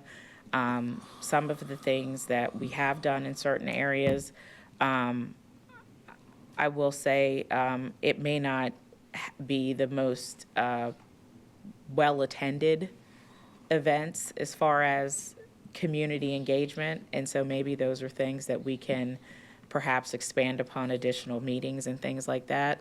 But we have made an active effort to make sure that we're providing you, as of last week, with a weekly kind of outlook of the things that are happening at DOT. Additionally, I want to note that you will be overly communicated with by us, so please stay tuned. I do appreciate Yeah. that, and appreciate the over-communication. You know, I think if that courtesy could be extended to my 14 everyone. friends on the Absolutely. city council as well, Yeah. you know, ultimately, Yes. many of the complaints end up having served for 8 years, and every single member, these, at least the three of us who have all served as council people, know that when there is confusion, when a process breaks down, when there's not a clear standard operating procedure or protocol, ultimately it falls on the council person to explain to constituents what is going on. And again, I will just note that I continue to hear concerns from my colleagues about this issue. With that, and again, a little confused about what happened with this memo, but leave it alone. Other questions from the board? May I note that we do have standard operating procedures, so I'm happy to share those with you for community engagement. They have just been approved and developed, so happy to, if you're interested. I am very interested. Okay. I make a motion to approve, Mr. President. Second. All those in favor of approving this item, say aye. Aye. Those opposed, say nay. The item is approved. I will briefly note that the city administrator has informed me that Due to the lettuce wrap incident, several staffers have been fired. Thank you, Madam Administrator. That's a joke. Baltimore Banner, calm down. That said, as there is no more business before the board, we will now adjourn this meeting. The next regular meeting of the Board of Estimates will occur on Wednesday, February 4th, 2026 at 9 a.m. I thank everyone for participating and tuning in. Yeah. Good afternoon, Charm TV. We're ready to start. Good morning, everyone. This is the bid opening for the January 21st Board of Estimates meeting. The clerk is out of the office right now, so Audrey and I are pinch hitting in different positions. On top of that, we have eight solicitations we're opening up today, so it may be a longer and slower meeting, and I'm sorry to our viewers in the room. It will be slower, and I'm sorry to viewers at home. You can fast forward. We're gonna start with RP 21832, Morrill Park Fieldhouse from Recreation and Parks. And Audrey, I believe we have 3 bids we're opening on this one. We sure do. The first bidder is Grassfield Construction. They have a bid bond. And the amount of this bid is $1,089,213. Great. I'll repeat that. $1,089,213. And you have the original, and I have a duplicate. Yes. And there's a column for flash drives. Are they handing us flash drives? Okay, so I'll take off the column for flash drives.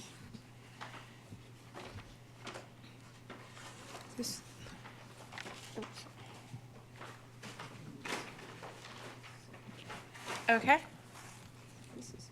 Thank you. Thank you. Good.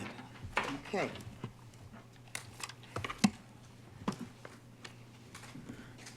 Thank you. The second bidder is Allied Contractors, Inc. I have an original and 1 dupe. They also have a bid bond. And the amount is $1,427,000. I'll repeat that, $1,427,000. And that's for Allied Contractors, Inc. Great. Thank you. Thank you.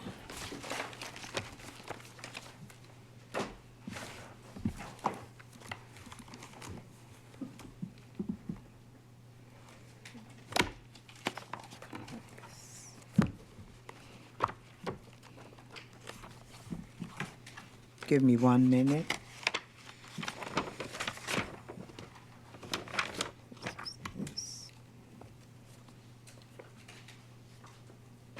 I don't know what this is. It's a blank document.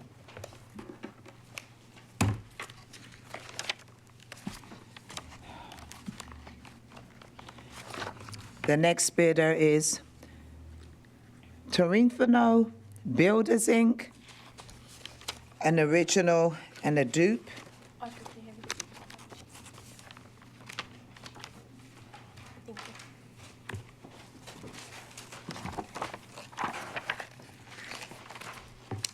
There is a bid bond. The amount is $1,212,000. That's $1,212,000. And you have 1 original, correct?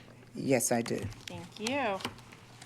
All right, that is it for RP 21832. We have three bids received from Grassfield Construction, Allied Contractors, and Triumphal Builders.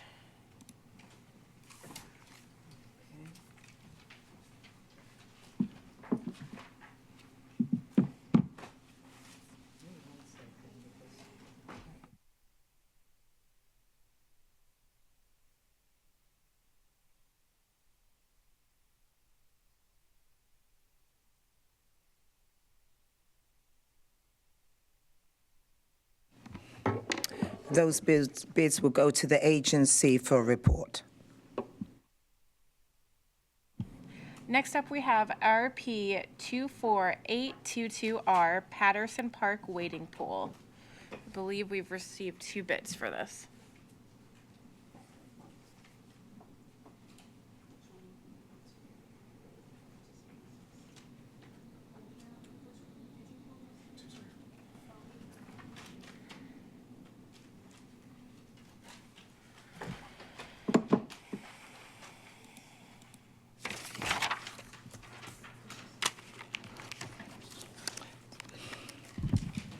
This is Rackham Parks again, Patterson Park, Wading Pool. First company is Bensky Construction Company, LLC. Sure, Bensky, B-E-N-S-K-Y, Construction Company, LLC. Is that good? Okay.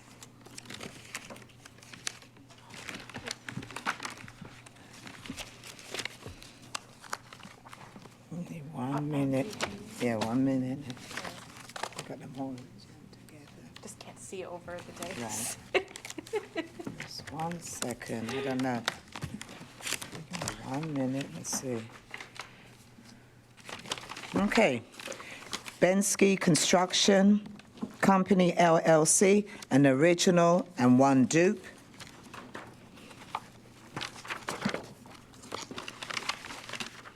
There is a bid bond.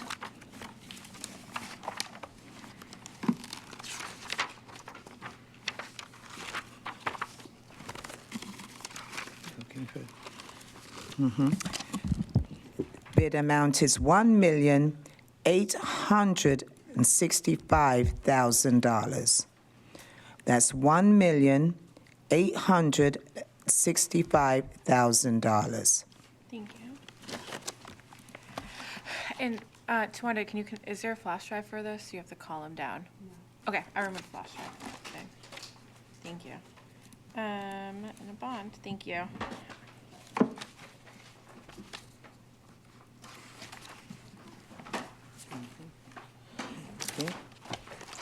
Okay. The next one, Yep. next company is Mainline Commercial Pools, Inc.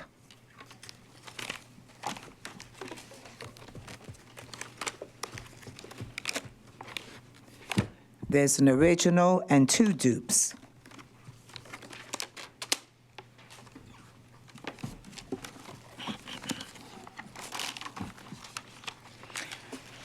There is a bid bond.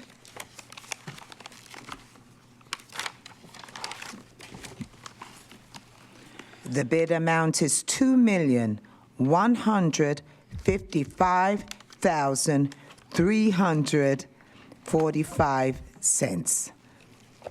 So let me do that again. $2,150,345.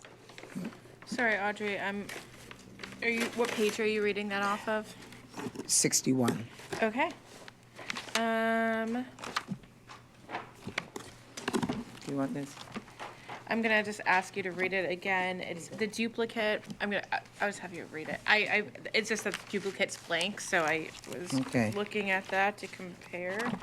But it looks like most of the details on the duplicate bid are blank. Okay. Okay. So one more time, sorry. $2,150,345. $45.00. 2,150,345. Yes. All right. Great, and that's it, I believe, for RP 24822R, is that correct? Yes. Cool. That's it. Thank you. All right, so for RP 24822R, we have two bids, Bensky Construction Co. LLC, for 1,865,000. And then we have Mainline Construction Pools Incorporated, for the bid amount of 2,150,345. We'll move on to Department of Transportation, TR 26001, the first bid of 2026 for transportation. I believe we have 4 bidders. Yeah, yes, we do.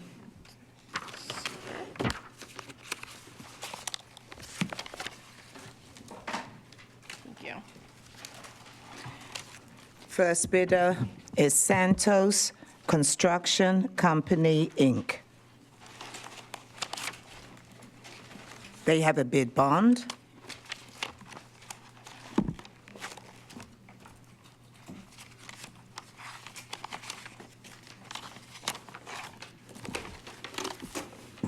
Their bid amount is $2,924,055.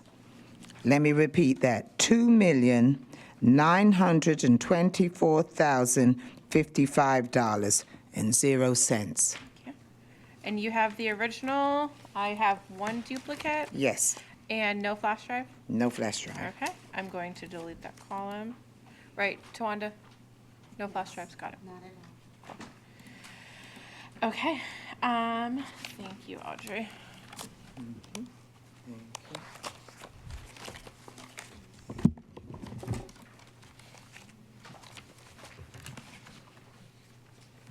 Thank you. Next bidder is J. Villa Construction, Inc. They have a bid bond.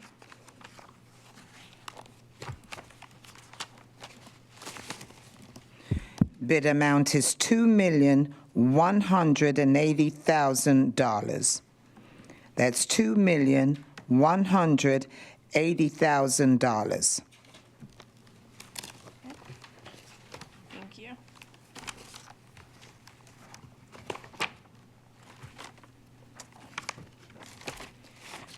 They have an original and 3 dupes.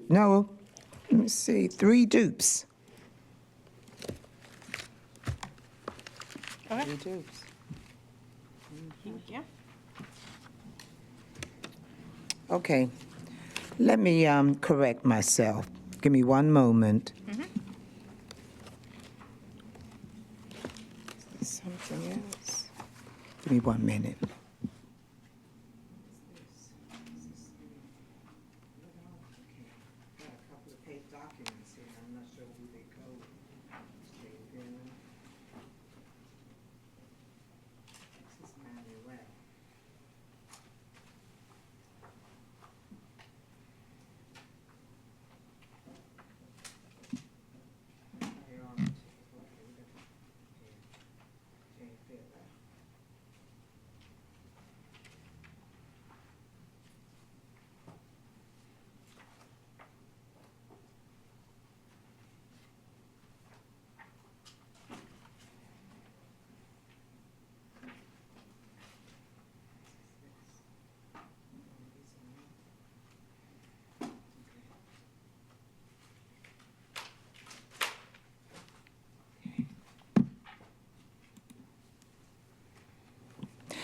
J. Villa Construction Company was an original and 1 dupe. Okay, thank you. Next bidder is M. Louise. 1 minute. Yep. Okay, M. Louise has a bid bond.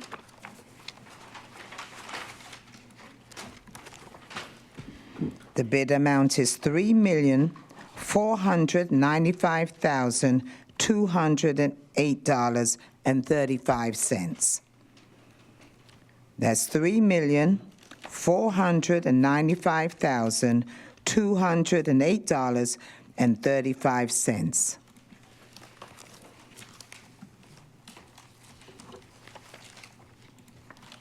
And they have one duplicate, one original. Yes, original and one dupe. Thank you.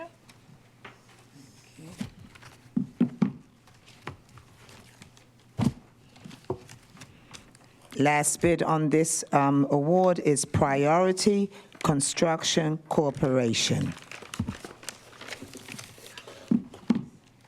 Thank you.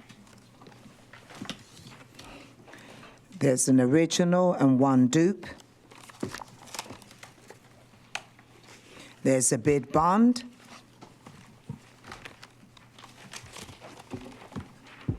Their bid is $2,241,185. That's $2,241,185. Thank you. That's what I got too.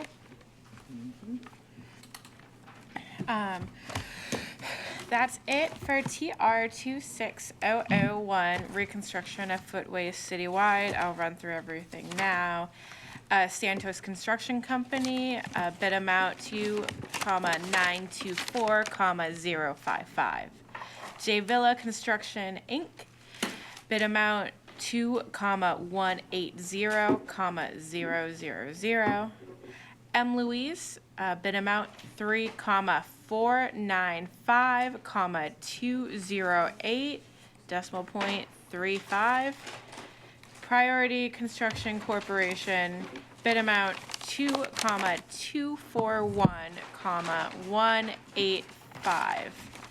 And we'll move on to also Department of Transportation, TR 26004, reconstruction of alleys citywide.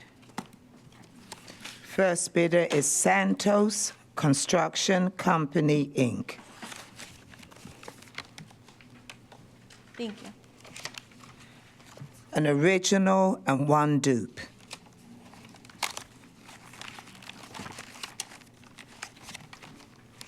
They have a bid bond.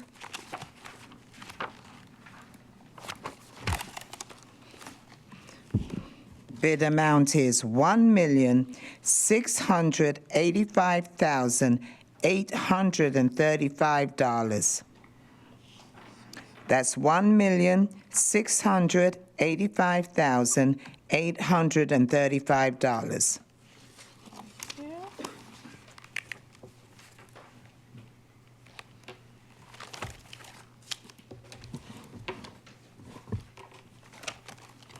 Next bidder is J Villa Construction Company, Inc., with an original and one dupe. Thank you. They have a bid bond. Their bid amount is $1,735,700. That's $1,735,700. Thank you. And they have one duplicate, one original, and one bond. Yes. Next bidder is Priority Construction Corporation.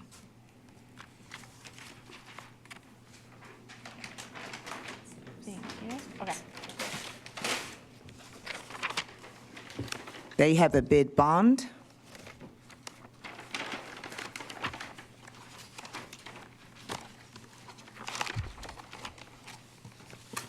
Their bid amount is $1,971,485. That's $1,971,485. Good.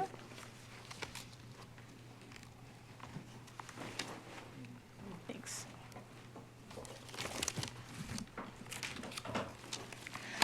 Okay, that's it for Department of Transportation TR 26004, reconstruction of alleys citywide with 3 bids. Santos Construction Company, Inc. Bid amount 1,685,835. J Villa Construction Company, bid amount 1,735,700. And Priority Construction Corporation, bid amount 1,971,485. We're gonna move on to Department of Transportation, TR 26005. First bidder is Santos Construction Company, Inc., with an original and 1 dupe. Thank you. They have a bid bond.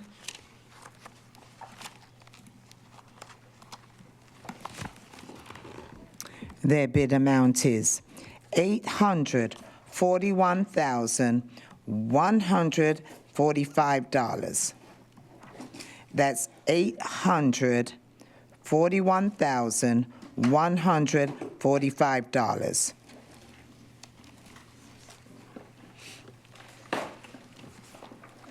Thank you.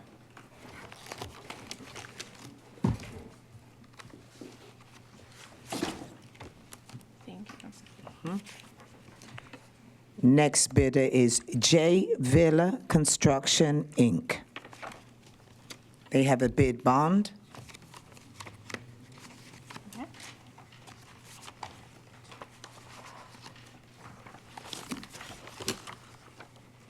Their bid amount is $718,265. That's $718,265.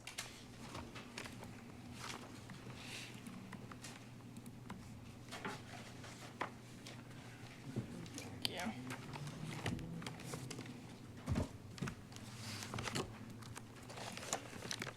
Next bidder is M. Louise.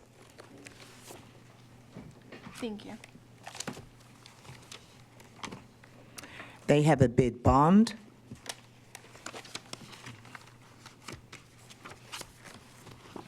Their bid amount is $1,355,508.55. That's $1,355,508.55. And 1 duplicate I have here. Original and a dupe. An original, and you already said that they have a bond. Thank you. Okay, thank you.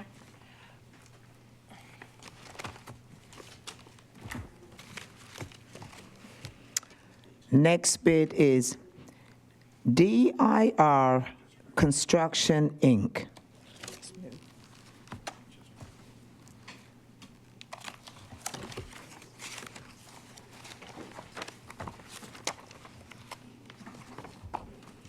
They have a bid bond.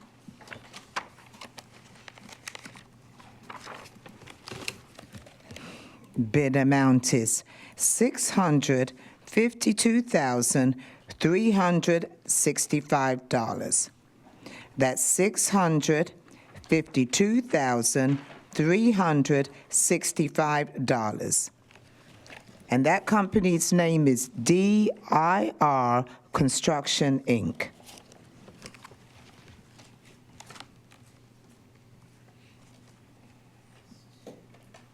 Okay, thank you.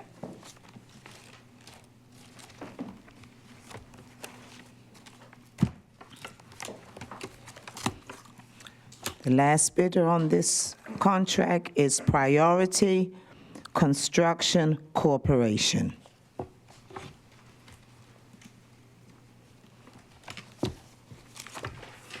They have an original and one duplicate. Okay. They also have a bid bond.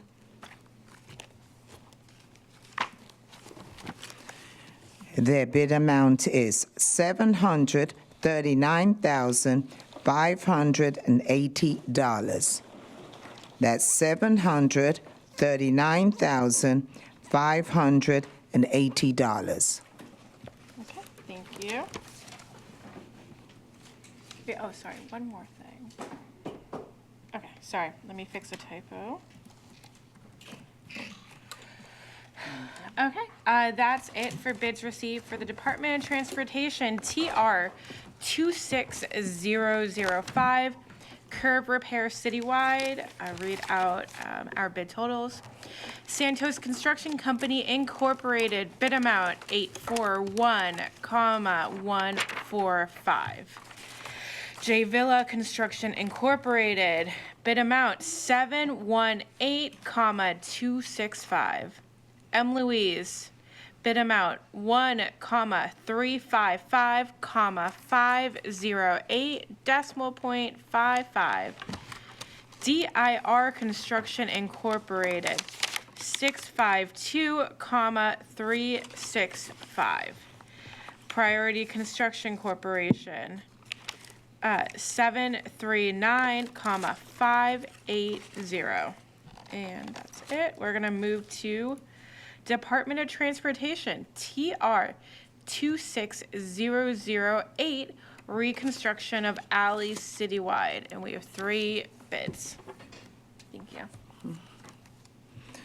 The first bidder is Santos Construction Company, Inc., with an original and a duplicate. They also have a bid bond.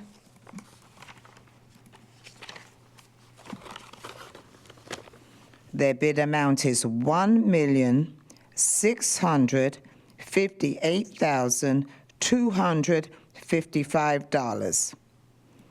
That's $1,658,255. All right, thank you.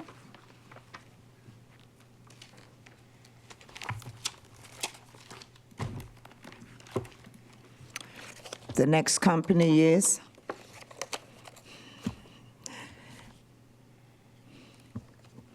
J Villa Construction, Inc.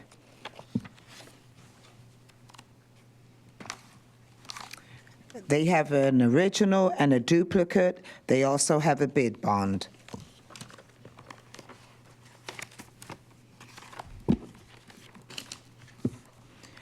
Their bid amount is $1,706,000.00. That's $1,706,000.00. All right, thank you.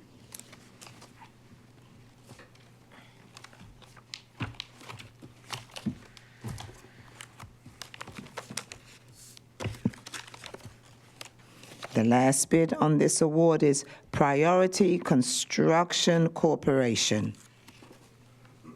Thank you. They have an original and one duplicate. They also have a bid bond.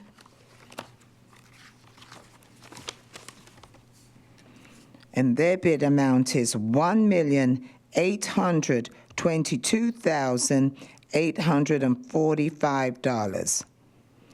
That's $1,822,845. Thank you.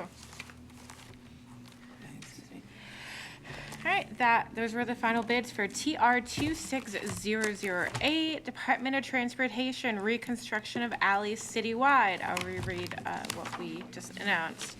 Santos Construction Company Incorporated, bid amount 1,658,255. J Villa Construction Incorporated, bid amount 1,706,000. And Priority Construction Corporation, Bid amount 1,822,845. And that's it. We're going to move on to procurement and start with RFQ 000773, underground utility locating services.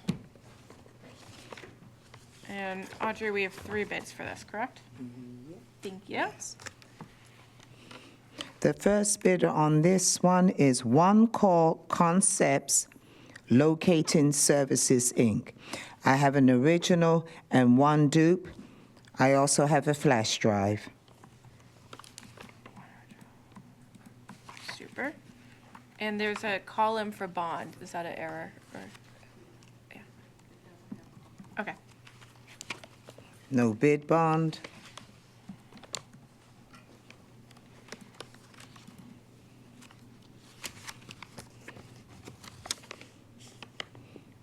The bid amount for One Call Concepts Locating Services, Inc. is $7,267,200. That's $7,267,200. Thank you.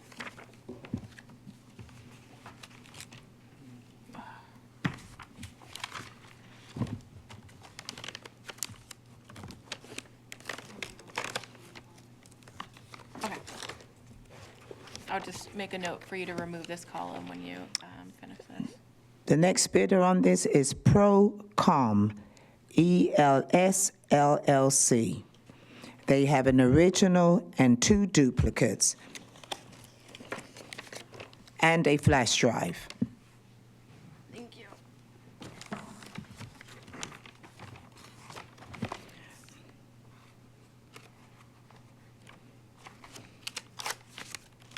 The bid amount on Procom ELS LLC is $6,799,650.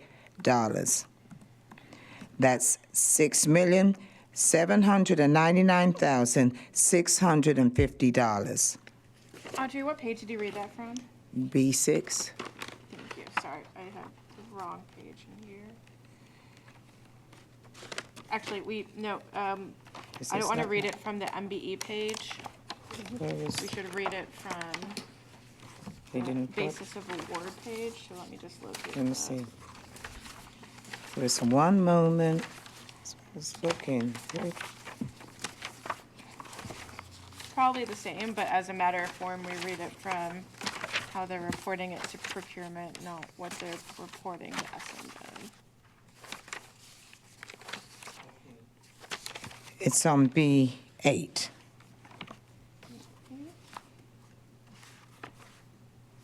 So many pages. You want this one?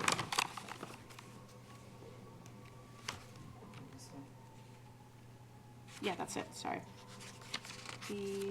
Yes, B8. That's exactly what I was looking. Yes. Okay, can you read it one more time? Sure. Okay, this is the bid for Procom ELS LLC. Bid amount $6,799,650. Thank you. That's what I have as well. That's an original, 2 dupes, and a flash drive.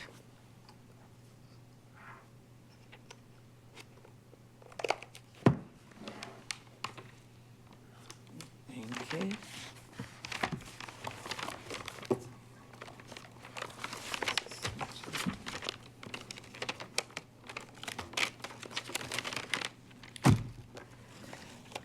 Last bidder on this is AAA Locating Services, LLC.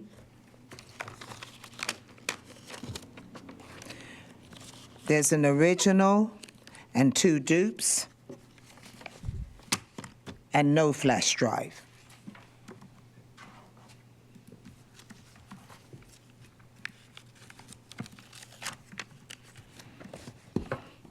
The bid amount is $7,176,900. $960. That's $7,176,960. That's great, thank you. Okay. Those are the 3 bids received.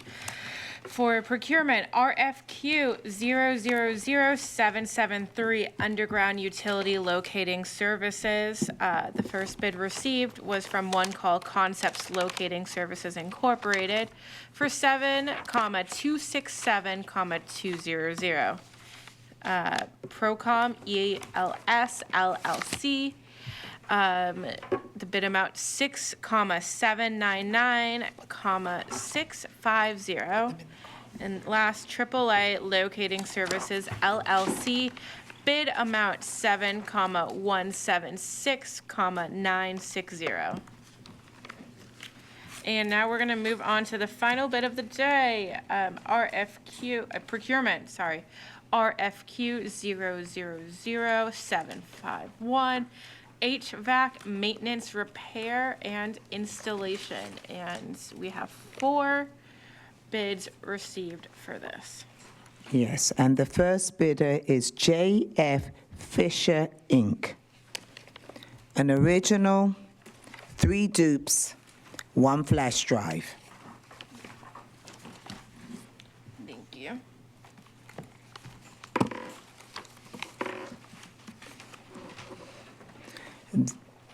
The bid amount is $7,364,500.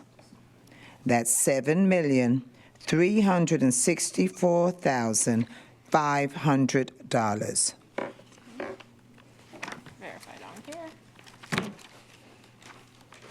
And no bid bond was required with this? Yeah, and Claire, no bid bonds, correct? Okay. I'll make a note to delete that column.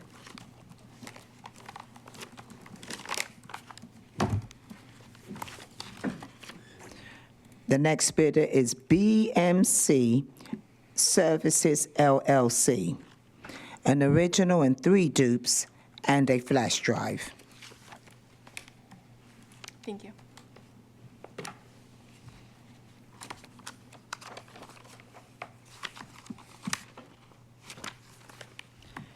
Their bid amount is $6,626,750.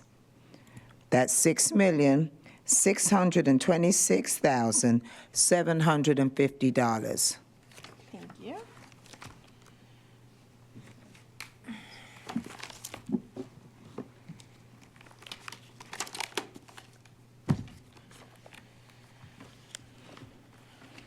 The next bidder on this is LG Construction, Inc.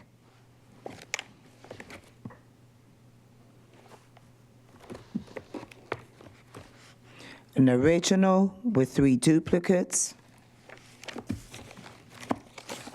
no flash drive. Thank you. Oh, I'm sorry, let me correct that. With a flash drive, there is a flash drive with Okay, this. Thank you.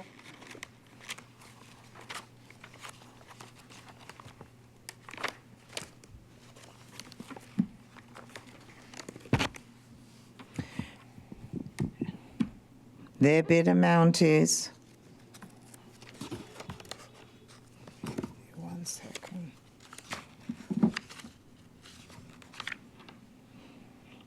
$11,981,500. That's $11,981,500. Right? It Yeah, is. the Charles has looking.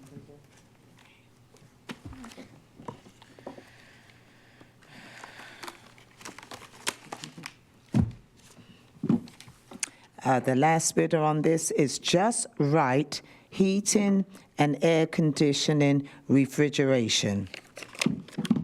They have an original, 3 duplicates, and 1 flash drive.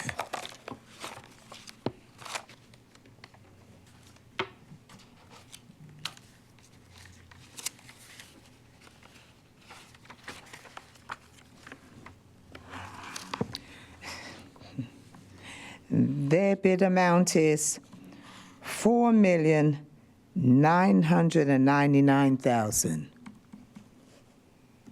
That's $4,999,000.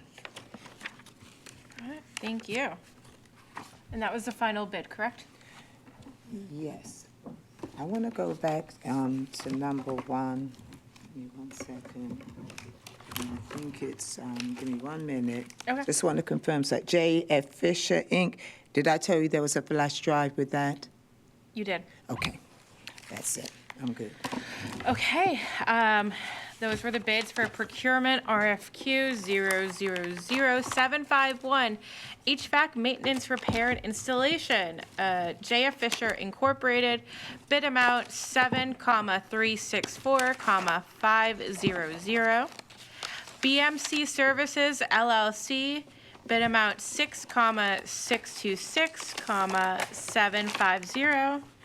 LG Construction Incorporated, 11,981,500, and Just Right Hearing, Air Conditioning, Refrigeration, 4,999,000. That's all we have for today, folks. We'll be back for our next bid opening on February 4th. This bid sheet will be posted on the Comptroller's website by close of business today, and you can schedule times to review the bids at that time. That's it. Thanks, Charm TV.